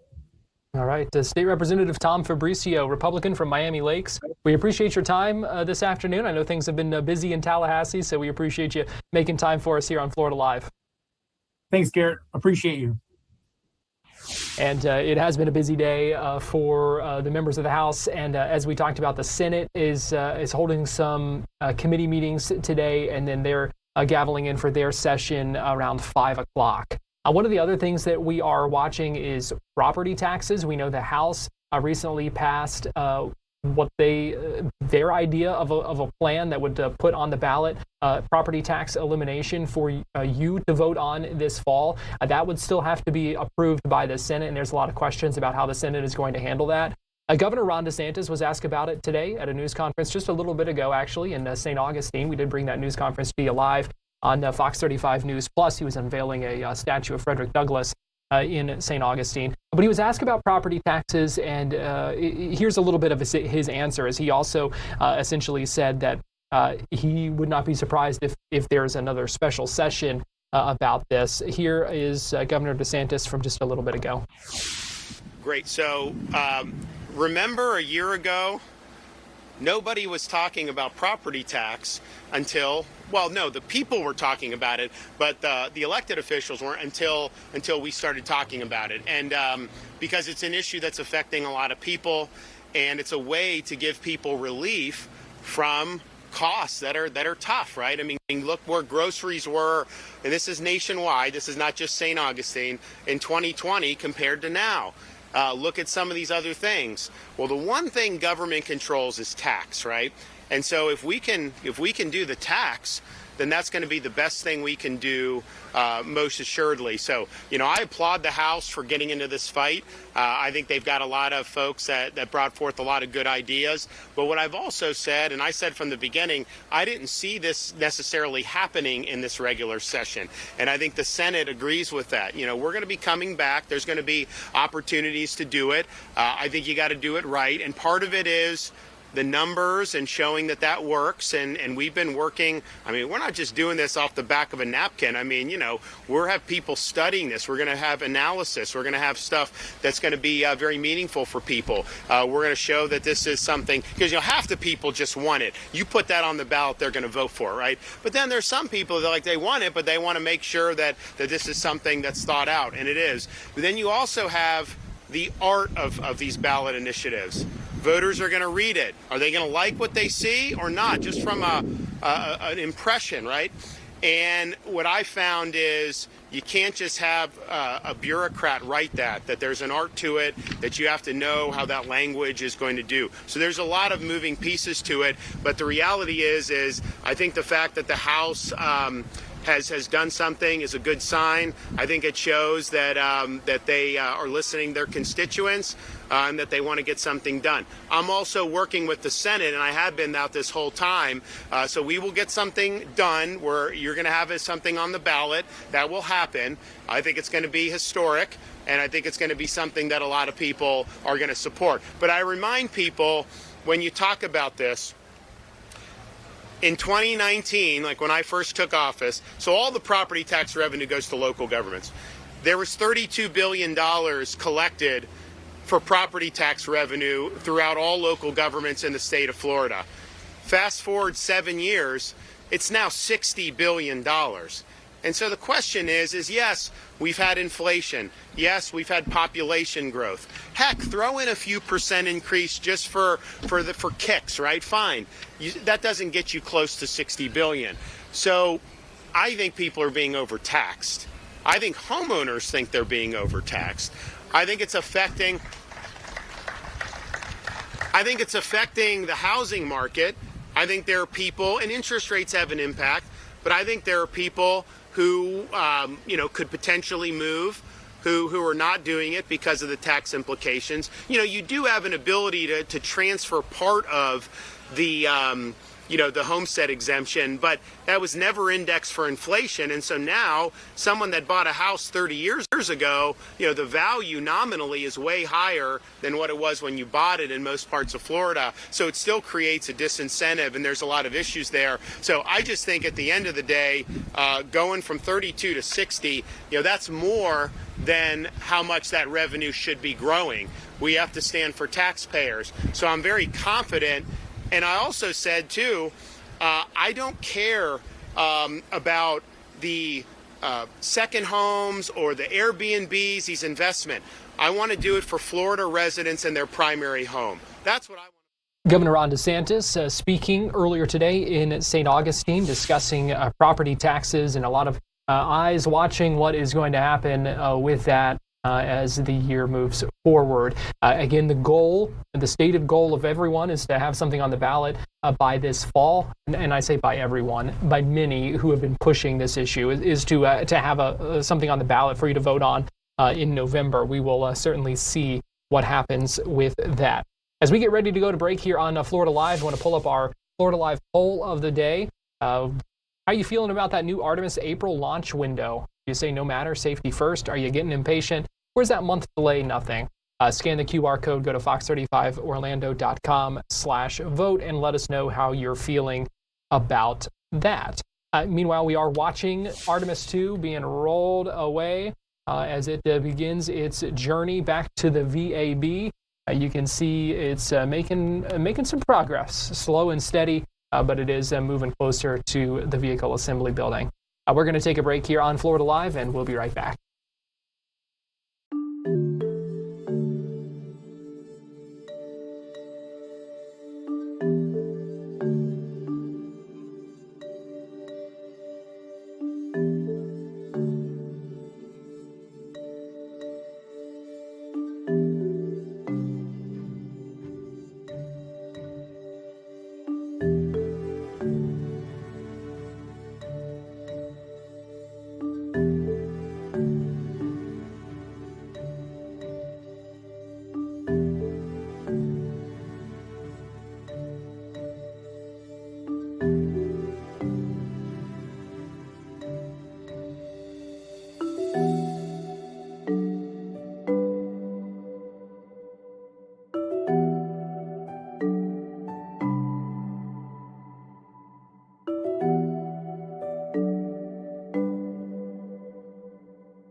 Give you a live look right now at the U.S. Capitol in Washington, D.C., where last night President Trump delivered the State of the Union address. We've been seeing a reaction pour in throughout the day.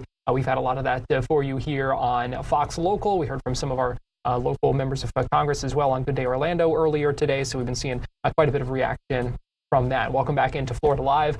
I'm Garrett Weimer, and thanks for joining us. One of the people who was in attendance at that State of the Union address last night was Alex Vindman. He is a retired lieutenant colonel who blew the whistle on the Trump phone call with Ukraine that led to the first impeachment effort of President Trump during his first term. He is also running for Senate here in Florida. He's challenging Ashley Moody for her U.S. Senate seat. And the retired lieutenant colonel attended the State of the Union last night as the guest of his brother, who is a member of Congress in the Commonwealth of Virginia. So I had the chance to speak with Alex Vindman earlier today. We talked about his reaction to President Trump's address last night and also talked about the state of the U.S. Senate race.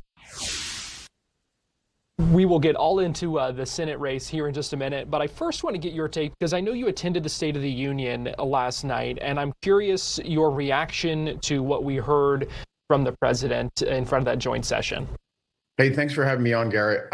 Look, I'm a Army veteran, 21 and a half years in the military, and sometimes you have to see things with your own eyes. My early days in my career, I was a infantryman and a combat troop leader. So being forward, understanding the environment was critically important. And I wanted to see the State of the Union, this report that the president gives to Congress and to the American people on how he has performed his job. This is the way this was conceived by the Constitution, and then forecasting how he's going to do his job next year. And frankly, I was quite disappointed. I was disappointed by the division that I witnessed, whether it was attacks on the Supreme Court, whether it was attacks on individual members in Congress or half of the political establishment. A house divided cannot stand. So I was pretty disappointed to see that kind of rhetoric. And I think he's making the same mistakes that Joe Biden did and was criticized for. He was talking about things that are largely irrelevant to the people of Florida.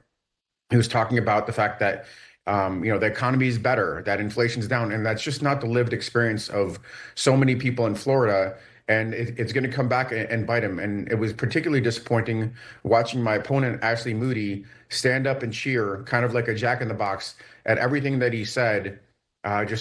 Wild applause, standing ovations, instead of doing her job, which is to be a check on power, to hold the president accountable. So all in all, it was pretty disappointing. The highlights for me were, of course, the celebration of our, long retired and our current serving veterans that received standing ovations from both parties, and I think that was welcome. And same thing for our USA hockey team champions. But by and large, it was very, very divisive, and really didn't align with the priorities of the people of Florida. We know part of the messaging last night from the president is with an eye toward the midterms. And speaking of the midterms, you are running for Senate against Ashley Moody. Talk to us about the decision to run for Senate here in Florida and, why this is a step that you wanted to take. I think yesterday completely validated my decision. The way our system is supposed to work, you have a executive branch, the president, and you have a Congress, and they're supposed to work together in partnership or sometimes at odds, each holding the other accountable. And it is not supposed to be a blank check that is given to anybody on either side, regardless of party. And that's just simply not what we're seeing from our elected officials at the moment. Career politicians that are in the pockets of special interests, that are delivering for the ultra wealthy and for the mega corporations, with the burden constantly shifting and increasingly shifting to ordinary Americans, to the people of Florida. We see that with regards to the insurance market, with really, the highest insurance rates in the country, exploding healthcare costs that are, again, this is a nefarious partnership between, I think, the president and the majority in Congress that are happy to cut healthcare subsidies and services.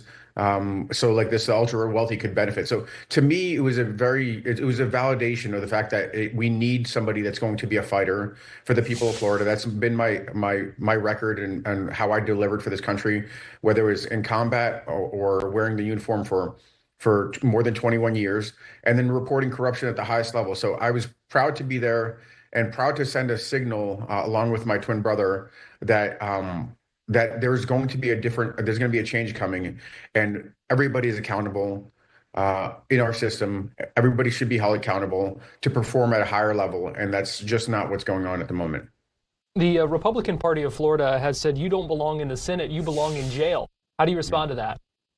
It's absurd, and frankly, I'm not going to go ahead and pay any attention to to something irrelevant like that. What I will say is that I am here to deliver for the people of Florida. We need to end the chaos. That's the chaos abroad, where we're embracing our enemies and casting aside our allies, siding with bullies, siding with authoritarian regimes.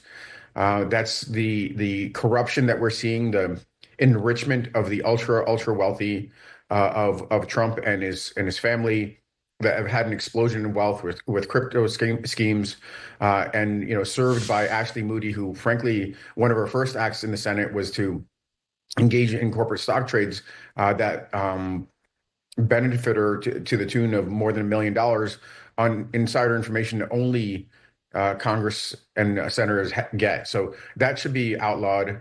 The SAVE Act is another thing that really deeply worries me. When you are bereft of ideas, where you have nothing to fall back on, when your policies are failing, you attempt to steal an election, which is a pattern here with some of these leaders. They're looking to reduce the participation from voters.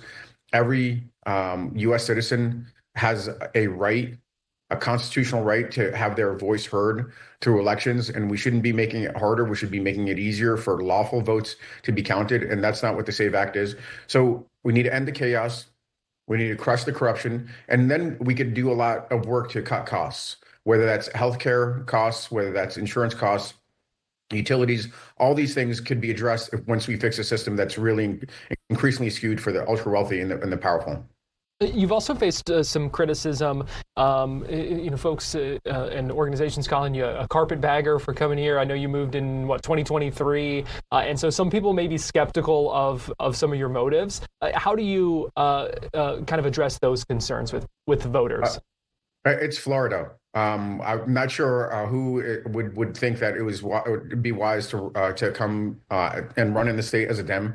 Frankly, I think the simple fact for me is that I moved here after serving 21 and a half years in the military, where I was told where to go endlessly by the military, which, great assignments, but I didn't get a choice. This is the first place I got a chance to choose where to live.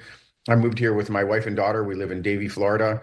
About 6 months after I got here, I moved my dad and mom down here. He's 93, mom's 78. So it's a whole family affair. The family's thriving. And I just fall back on something that I learned through a long military career. Wherever you go, you try to leave it better than you found it.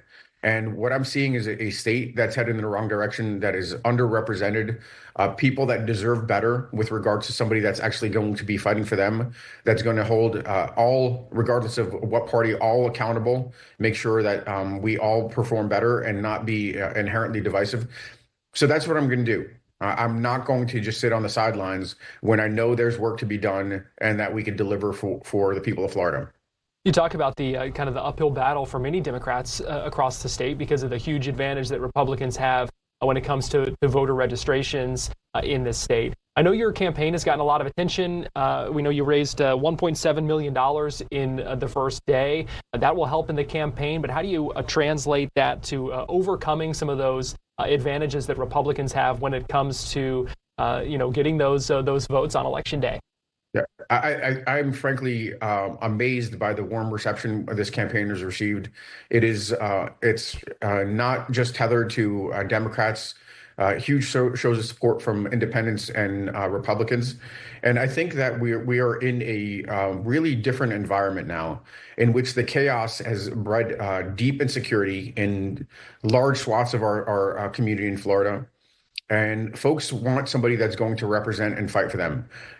We are looking at a different electorate this cycle. It is not what's played out historically. The scar tissue around electoral politics is irrelevant this cycle. We have a change election coming. We have a candidate that's not a career politician. I've served in uniform representing all the American people, served presidents of both parties, and I've got a proven track record of delivering. I think that's going to translate in a huge way, and watch out, we're coming. Your top priority, if you're elected, what are you doing day one? Always for me, it's about accountability. What we can't afford to have is a situation in which folks believe that they're above the law, that they are not being looked at carefully and held to the highest standards. That's what we should hold our political officials to, hold them to the highest standards. So accountability is the first message I'm going to get across. As we get chip away at that, I've got a very strong track record of navigating maybe the thorniest issues with regards to national security issues, breeding security for our population, making sure that our communities feel safe. That is a huge factor for me. We cannot have goons that look like paramilitary abusing our population, murdering Americans on the streets. So accountability is coming in that corner. Next is going to be dealing with the corruption. We have not witnessed this level of corruption before, whether it's tax trades or enrichment schemes. There's accountability coming in that corner. And once we make headway there, we will have set the conditions to lower costs. We will set conditions where basically the accumulation of wealth doesn't concentrate into sectors, into the ultra wealthy, and we could start to come up with systemic solutions, because these are not just Florida problems. These are national problems on insurance, on healthcare, on lowering costs. That's what I've delivered for this country, and that's what I'm going to do as I take control, as I get seated in the Senate, and we take control back for the people of Florida. Retired Lieutenant Colonel Alex Vindman, we appreciate your time. Thank you, Garrett. We're going to take a break here on Florida Live, give you a live look at the U.S. Capitol on this Wednesday afternoon. Keep it here. We've got more to come.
Welcome back into Florida Live. An emotional reunion this afternoon in Orlando as members of the Orlando Fire Department had the chance to meet a patient whose life they saved nearly 12 years ago. Matt Manzari, in June of 2014, was electrocuted after he hit a power line while he was trimming trees for a church in a College Park neighborhood. He did survive. He has been nicknamed Miracle Matt. He has since become a motivational speaker, as well. And again, an emotional reunion this afternoon as he got to meet part of the crew that saved him all those years ago. I knew this day would be really emotional. How do you thank a crew for giving you your life back? My wife was pregnant with our oldest, and you can see now we have 3 boys, and we live an amazing life, and I'm thankful for every day of it. Probably my favorite question to ask people is, what is your story? I ask people all over the place, what is your story? And often they tell me, well, I do this and I work for this, or I'm a firefighter, I'm an EMT. And they'll tell me, but I believe our story is much more about who we are and much less about what we do. If my story, before I was electrocuted, I was a pro athlete. If my story was that of a pro athlete at one point in my journey, that's a cool story. I'm literally in high school traveling the world, getting paid to do a sport. But at another point in my journey, all that's ripped away, and if my identity and story's in that, well, who am I? If my story is Matt as a burn survivor, well, what does fully healing ever look like? But if my story is who I am, I can bring that into the burn community, into myself as a father, as a husband, into me as an athlete. And when I think of this crew and what your story is, I think, one of you is retiring this weekend. Some of you have already retired. And your story is not you as a firefighter. Your story is the character of who you are. And you brought that character into who you are that day and gave me my life back.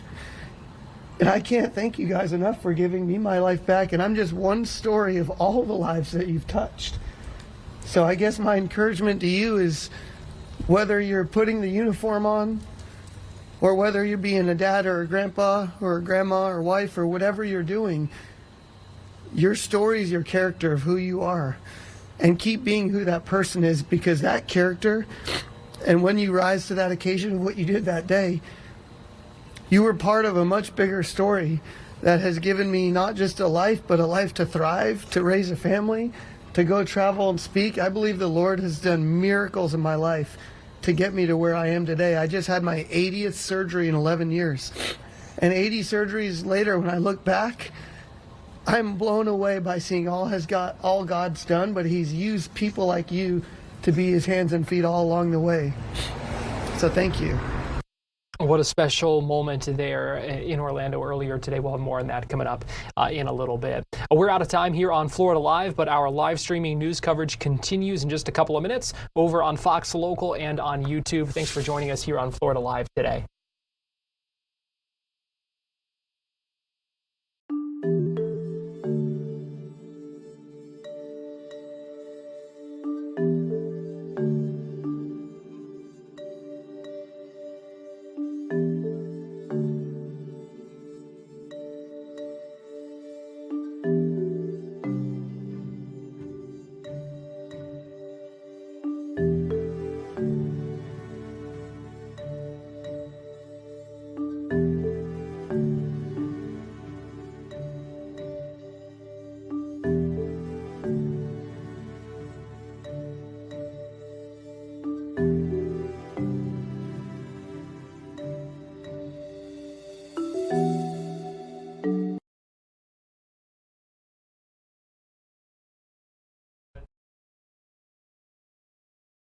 Give you a live look at Artemis 2 on this Wednesday afternoon as crews continue to slowly move it from the launch pad where it had been, 39B, back to the vehicle assembly building. We talked with Fox 35's Esther Bauer a little bit ago about this process, about why they're doing it, and this, again, going to push back that launch from what they were targeting on March 6th to sometime in April. So we will see what happens with that. It's a 12-hour process to move this from where it was to where it's going. So a lot left to go. They started at 9 a.m. So it's been going, what's the math there, 6 hours, so about halfway maybe, as Artemis 2 continues its journey back. Welcome back into Fox 35 News Plus. I'm Garrett Weimer, and we appreciate you joining us on this Wednesday afternoon. We've been live streaming for the last 4 hours, and we appreciate you joining us. We still have a little bit more time left to go. I want to take you to Miami Beach, where we heard from officials there who are spreading a message when it comes to spring breakers who are going to be heading to their area here in the coming weeks. They are kind of launching a campaign that is focused on wellness. They're hosting a number of different fitness events during this spring break period from March into April. They are also making it clear that they are not really looking for the wild parties that were part of the past. There was some shootings there 3 years ago that led to a number of restrictions that they have since begun to relax and walk back a little bit and try to look forward. So we heard from police there and other city officials in Miami Beach talking about their message to spring breakers as we get closer to that time where a lot of our communities, including those here in Central Florida, prepare for an influx of spring breakers as well. We'll first be hearing from Miami Beach Mayor Stephen Miner, followed by City Manager Eric Carpenter, Police Chief Wayne Jones, and Florida Highway Patrol Major Ellery Collado. I also want to thank Miami-Dade Sheriff's Office Chief Jamie Nunez, the State Attorney's Chief Assistant Stephen Talpins, Greater Miami Convention and Visitors Bureau President and CEO David Whitaker for being with us here today. Spanish sound will be provided after by Miami Beach Commissioner Alex Fernandez, and we'll take questions at the end. Without further ado, Mayor Miner. Thank you. Good morning. I could not be more proud to be standing here having this press conference about spring break after the 2 spring breaks we've just had the past 2 years. We don't have to go too far back in time to remember in 2022, we had 5 shootings. During spring break, 2023, we had 2 fatalities. And in 2024 and 2025, we had no related incidences during spring break. Quite the contrary. Instead of the chaos and lawlessness, we had order, we had families and residents and tourists enjoying our beautiful, magnificent city and beaches. And whereas in the past we had residents who would literally leave during certain weekends in March, are now staying home enjoying our beautiful city. And what that has done, because we've brought law and order not only during spring break, but all year round, we have events that wanted to come here during the month of March. We have magnificent fitness events, the Lifetime Marathon, Waterpalooza, High Rocks, Adidas. We also have Future Proof, an investment conference coming here. We are going to be a city busy with incredible events that our residents and visitors can enjoy. Our city is back. Miami Beach is back. Our resort taxes for several months running are higher than they were in the past few years. Our hotel room rates, I'm just being told by David Whitaker, the GMCVB, we broke records for our hotel room rates in January, and we were one of the leading cities in the country last year. We're serious about law and order, but we're also a city that is serious about welcoming everyone to come here, enjoy our city, and for our businesses to thrive. And that's exactly what's going to happen this year during spring break. I know they were mentioned, but I think you see the united front here. I'm first going to mention our commissioners that are here. Commissioner Laura Dominguez, Commissioner Monica Mateo Salinas, Commissioner Tanya Bott, Commissioner Alex Fernandez, but of course, our law enforcement partners, and they are partners. First, I have to start with our police department, our police chief, Wayne Jones. Thank you for the incredible work that you and your department do. We have the state represented, Major Ellery Collado, here as well. They've been incredible partners, providing 46 state troopers the last couple of years.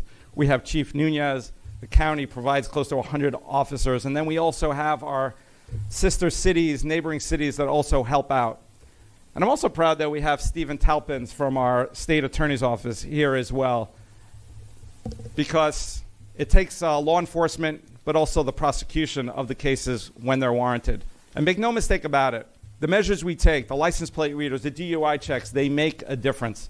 we took a lot of guns and drugs off the street to keep people safe. I was actually out there one Saturday night when they took guns out of a car, a significant amount of illegal ammunition.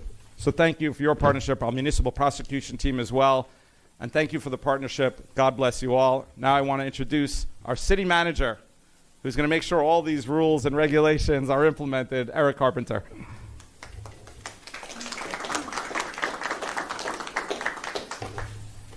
Good morning, everyone. Thank you, Mayor. Thank you, Commissioners. This is a new day for Miami Beach. As the Mayor mentioned, we are making a deliberate pivot away from a party-centric spring break of the past and towards a month that celebrates all that Miami Beach has to offer: fitness, wellness, and a healthier, more elevated experience here on the beach.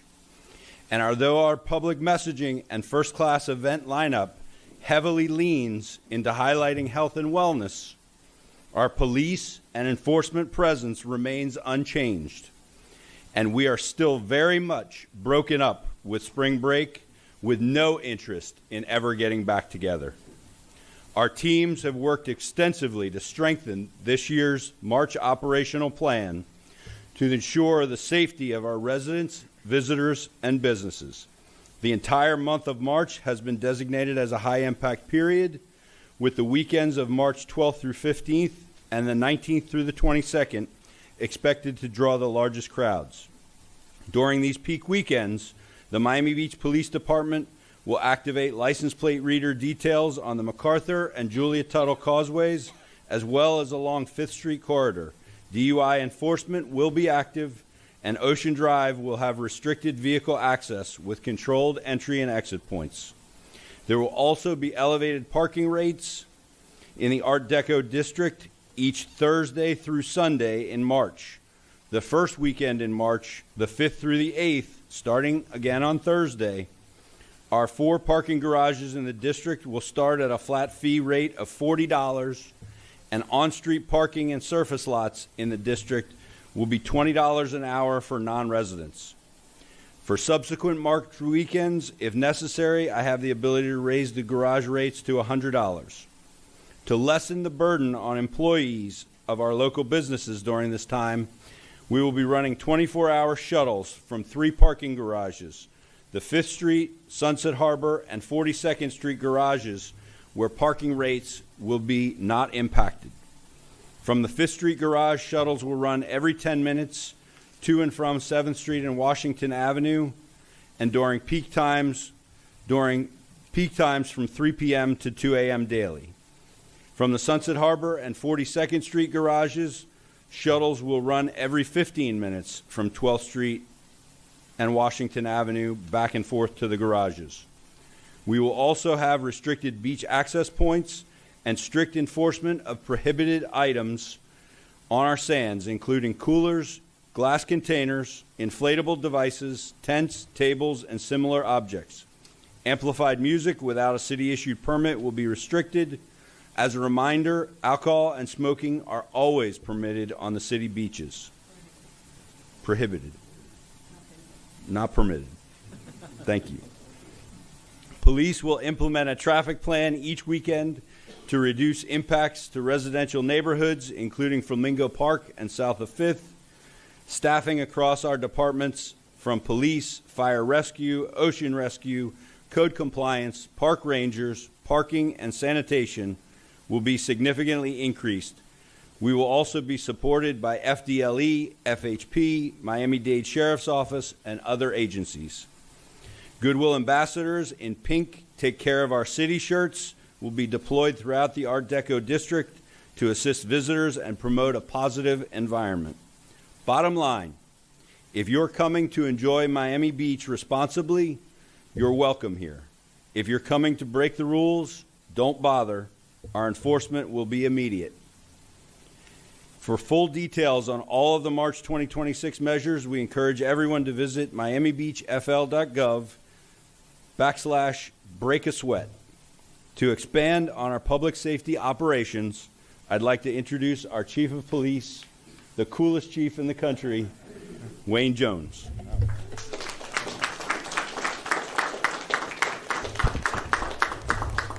Thank you for that promotion, Mr. Manager. Coolest chief in the city and the coolest city in the country. Good morning. I'm Wayne Jones, and I have the privilege of leading this wonderful organization called the Miami Beach Police Department. Now, I want to first thank our partners that are here and for their support. We've had great success in the past few years. We could not have done it without them. My good friend and colleague, Major Ellery Collado from the Florida Highway Patrol, FDLE, folks at the Sheriff's Office, the folks at the State Attorney's Office, all the police departments here locally in Miami-Dade County that supports us to the extent that, but not for their support, we would not have had, in my opinion, the success we've had in the past couple of years, to include no one dying last year. That, to me, is a huge success. And I was once asked a year ago, are you ever going to make up for spring break again? And I said, no, not ever.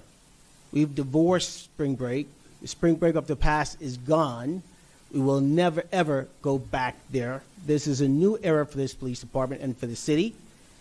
And so if folks are going to come down here and want to have a good time, we welcome them. If they want to go to our beaches, our bars, our restaurant and spend money, we welcome them.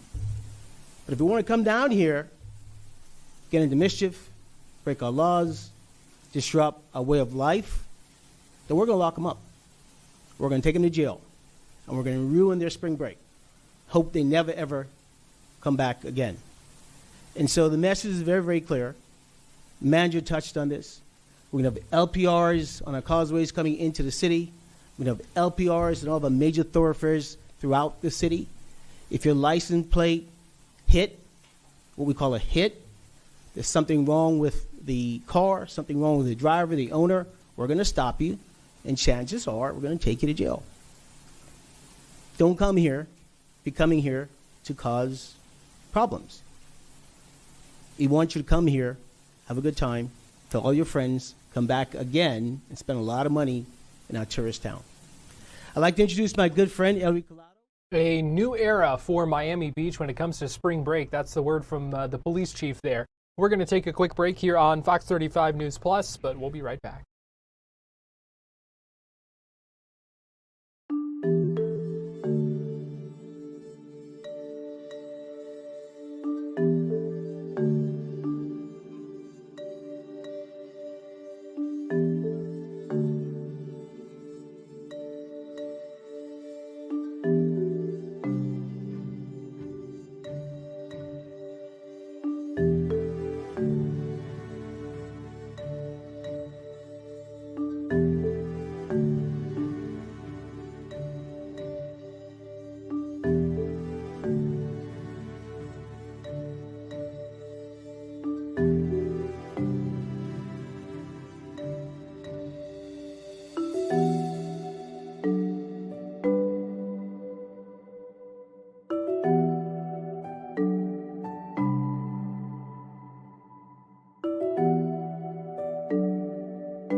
watching Fox 35 News Plus, streaming on Fox Local. Well, welcome back into Fox 35 News Plus. I'm Garrett Weimer, and thanks for joining us. We've talked a lot about e-bikes, some of the issues that come up with it, some of the safety concerns about it. We know that later today in Tallahassee, the state Senate is going to consider a bill that would establish some safety regulations and create a statewide e-bike safety task force. We also know that earlier today in a meeting, the Metro Plan Orlando discussed a potential pilot program for e-bike safety that would involve training and education programs for teenagers who are using those e-bikes. You're seeing more and more out there. That is certainly the reality. So I want to play for you a little bit of that discussion and some of the presentation of what that pilot program might look like in the Orlando area. Good morning again. So yes, more on bike safety this morning. No secret that e-bikes and e-scooters are an increasing concern in our area. The chart that you see here, the bars are an estimate of what percentage of bicycle crashes we're seeing in our data that involve either an e-bike. All right, I'm sorry to dump out of that right after we started, but I want to get you to Washington, D.C., because we're hearing from members of the Congressional Hispanic Caucus, including Congressman Darren Soto, a Democrat from right here in our area, who is speaking right now. Let's go ahead and listen in. They affect food the most, which was one of the things that people are most focused on. In addition, utility rates are an issue. Obviously, people are concerned about housing. And we got like little gimmicky things last night, but nothing real, nothing that people can hold on and say, you know what, Donald Trump is going to lower costs for the American people. It just seemed like a total show. And then the jobs market. When I look at young Hispanics coming out of college and out of trade schools, there's not much for them right now. Or middle-aged folks who just lost their job. We saw the worst year for jobs last year. I think 188,000 jobs for the whole year. That was as low as 2020, and if you take out COVID, the lowest since 2003. If you have money in the stock market, if you're in the top 10 to 15%, you're probably doing pretty well. But a lot of our folks who aren't, they're struggling right now, and that's why his support has collapsed among the Hispanic community. We also see corruption. You know, the Trump family is estimated to have made over $4 billion last year in the most corrupt schemes I've ever seen. So I could not think of a more great irony than saying that they're going to go after fraud and have J.D. Vance head up this task force. Let's crack the case. Trump is committing record fraud. And this is at a time when families are struggling. So they get frustrated by this, of course, and then we see heavy-handed tactics on immigration. Alligator Alcatraz in Florida, which is a walking civil rights violation, doesn't have access to clean water or to electricity. They have to ship it all in.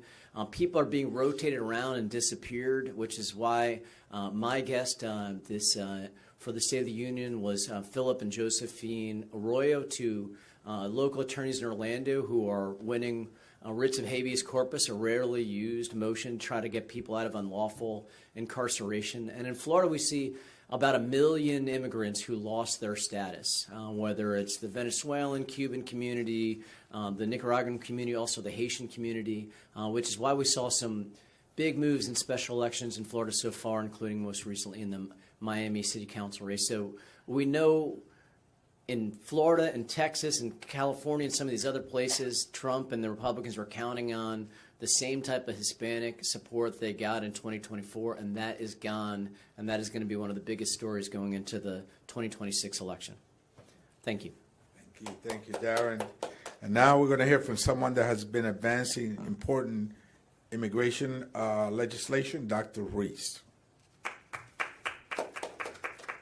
Thank you, Mr. Chairman. The legislation he's speaking of is the Humanitarian Standards for Individuals in the ICE and CBP Custody Act, and we need those because if ICE is willing to be violent and brutal in the open, in the public's eye, one can only imagine what they do behind closed doors in detention centers. Last year was the deadliest year for detainees under the custody of ICE and CBP in over 20 years.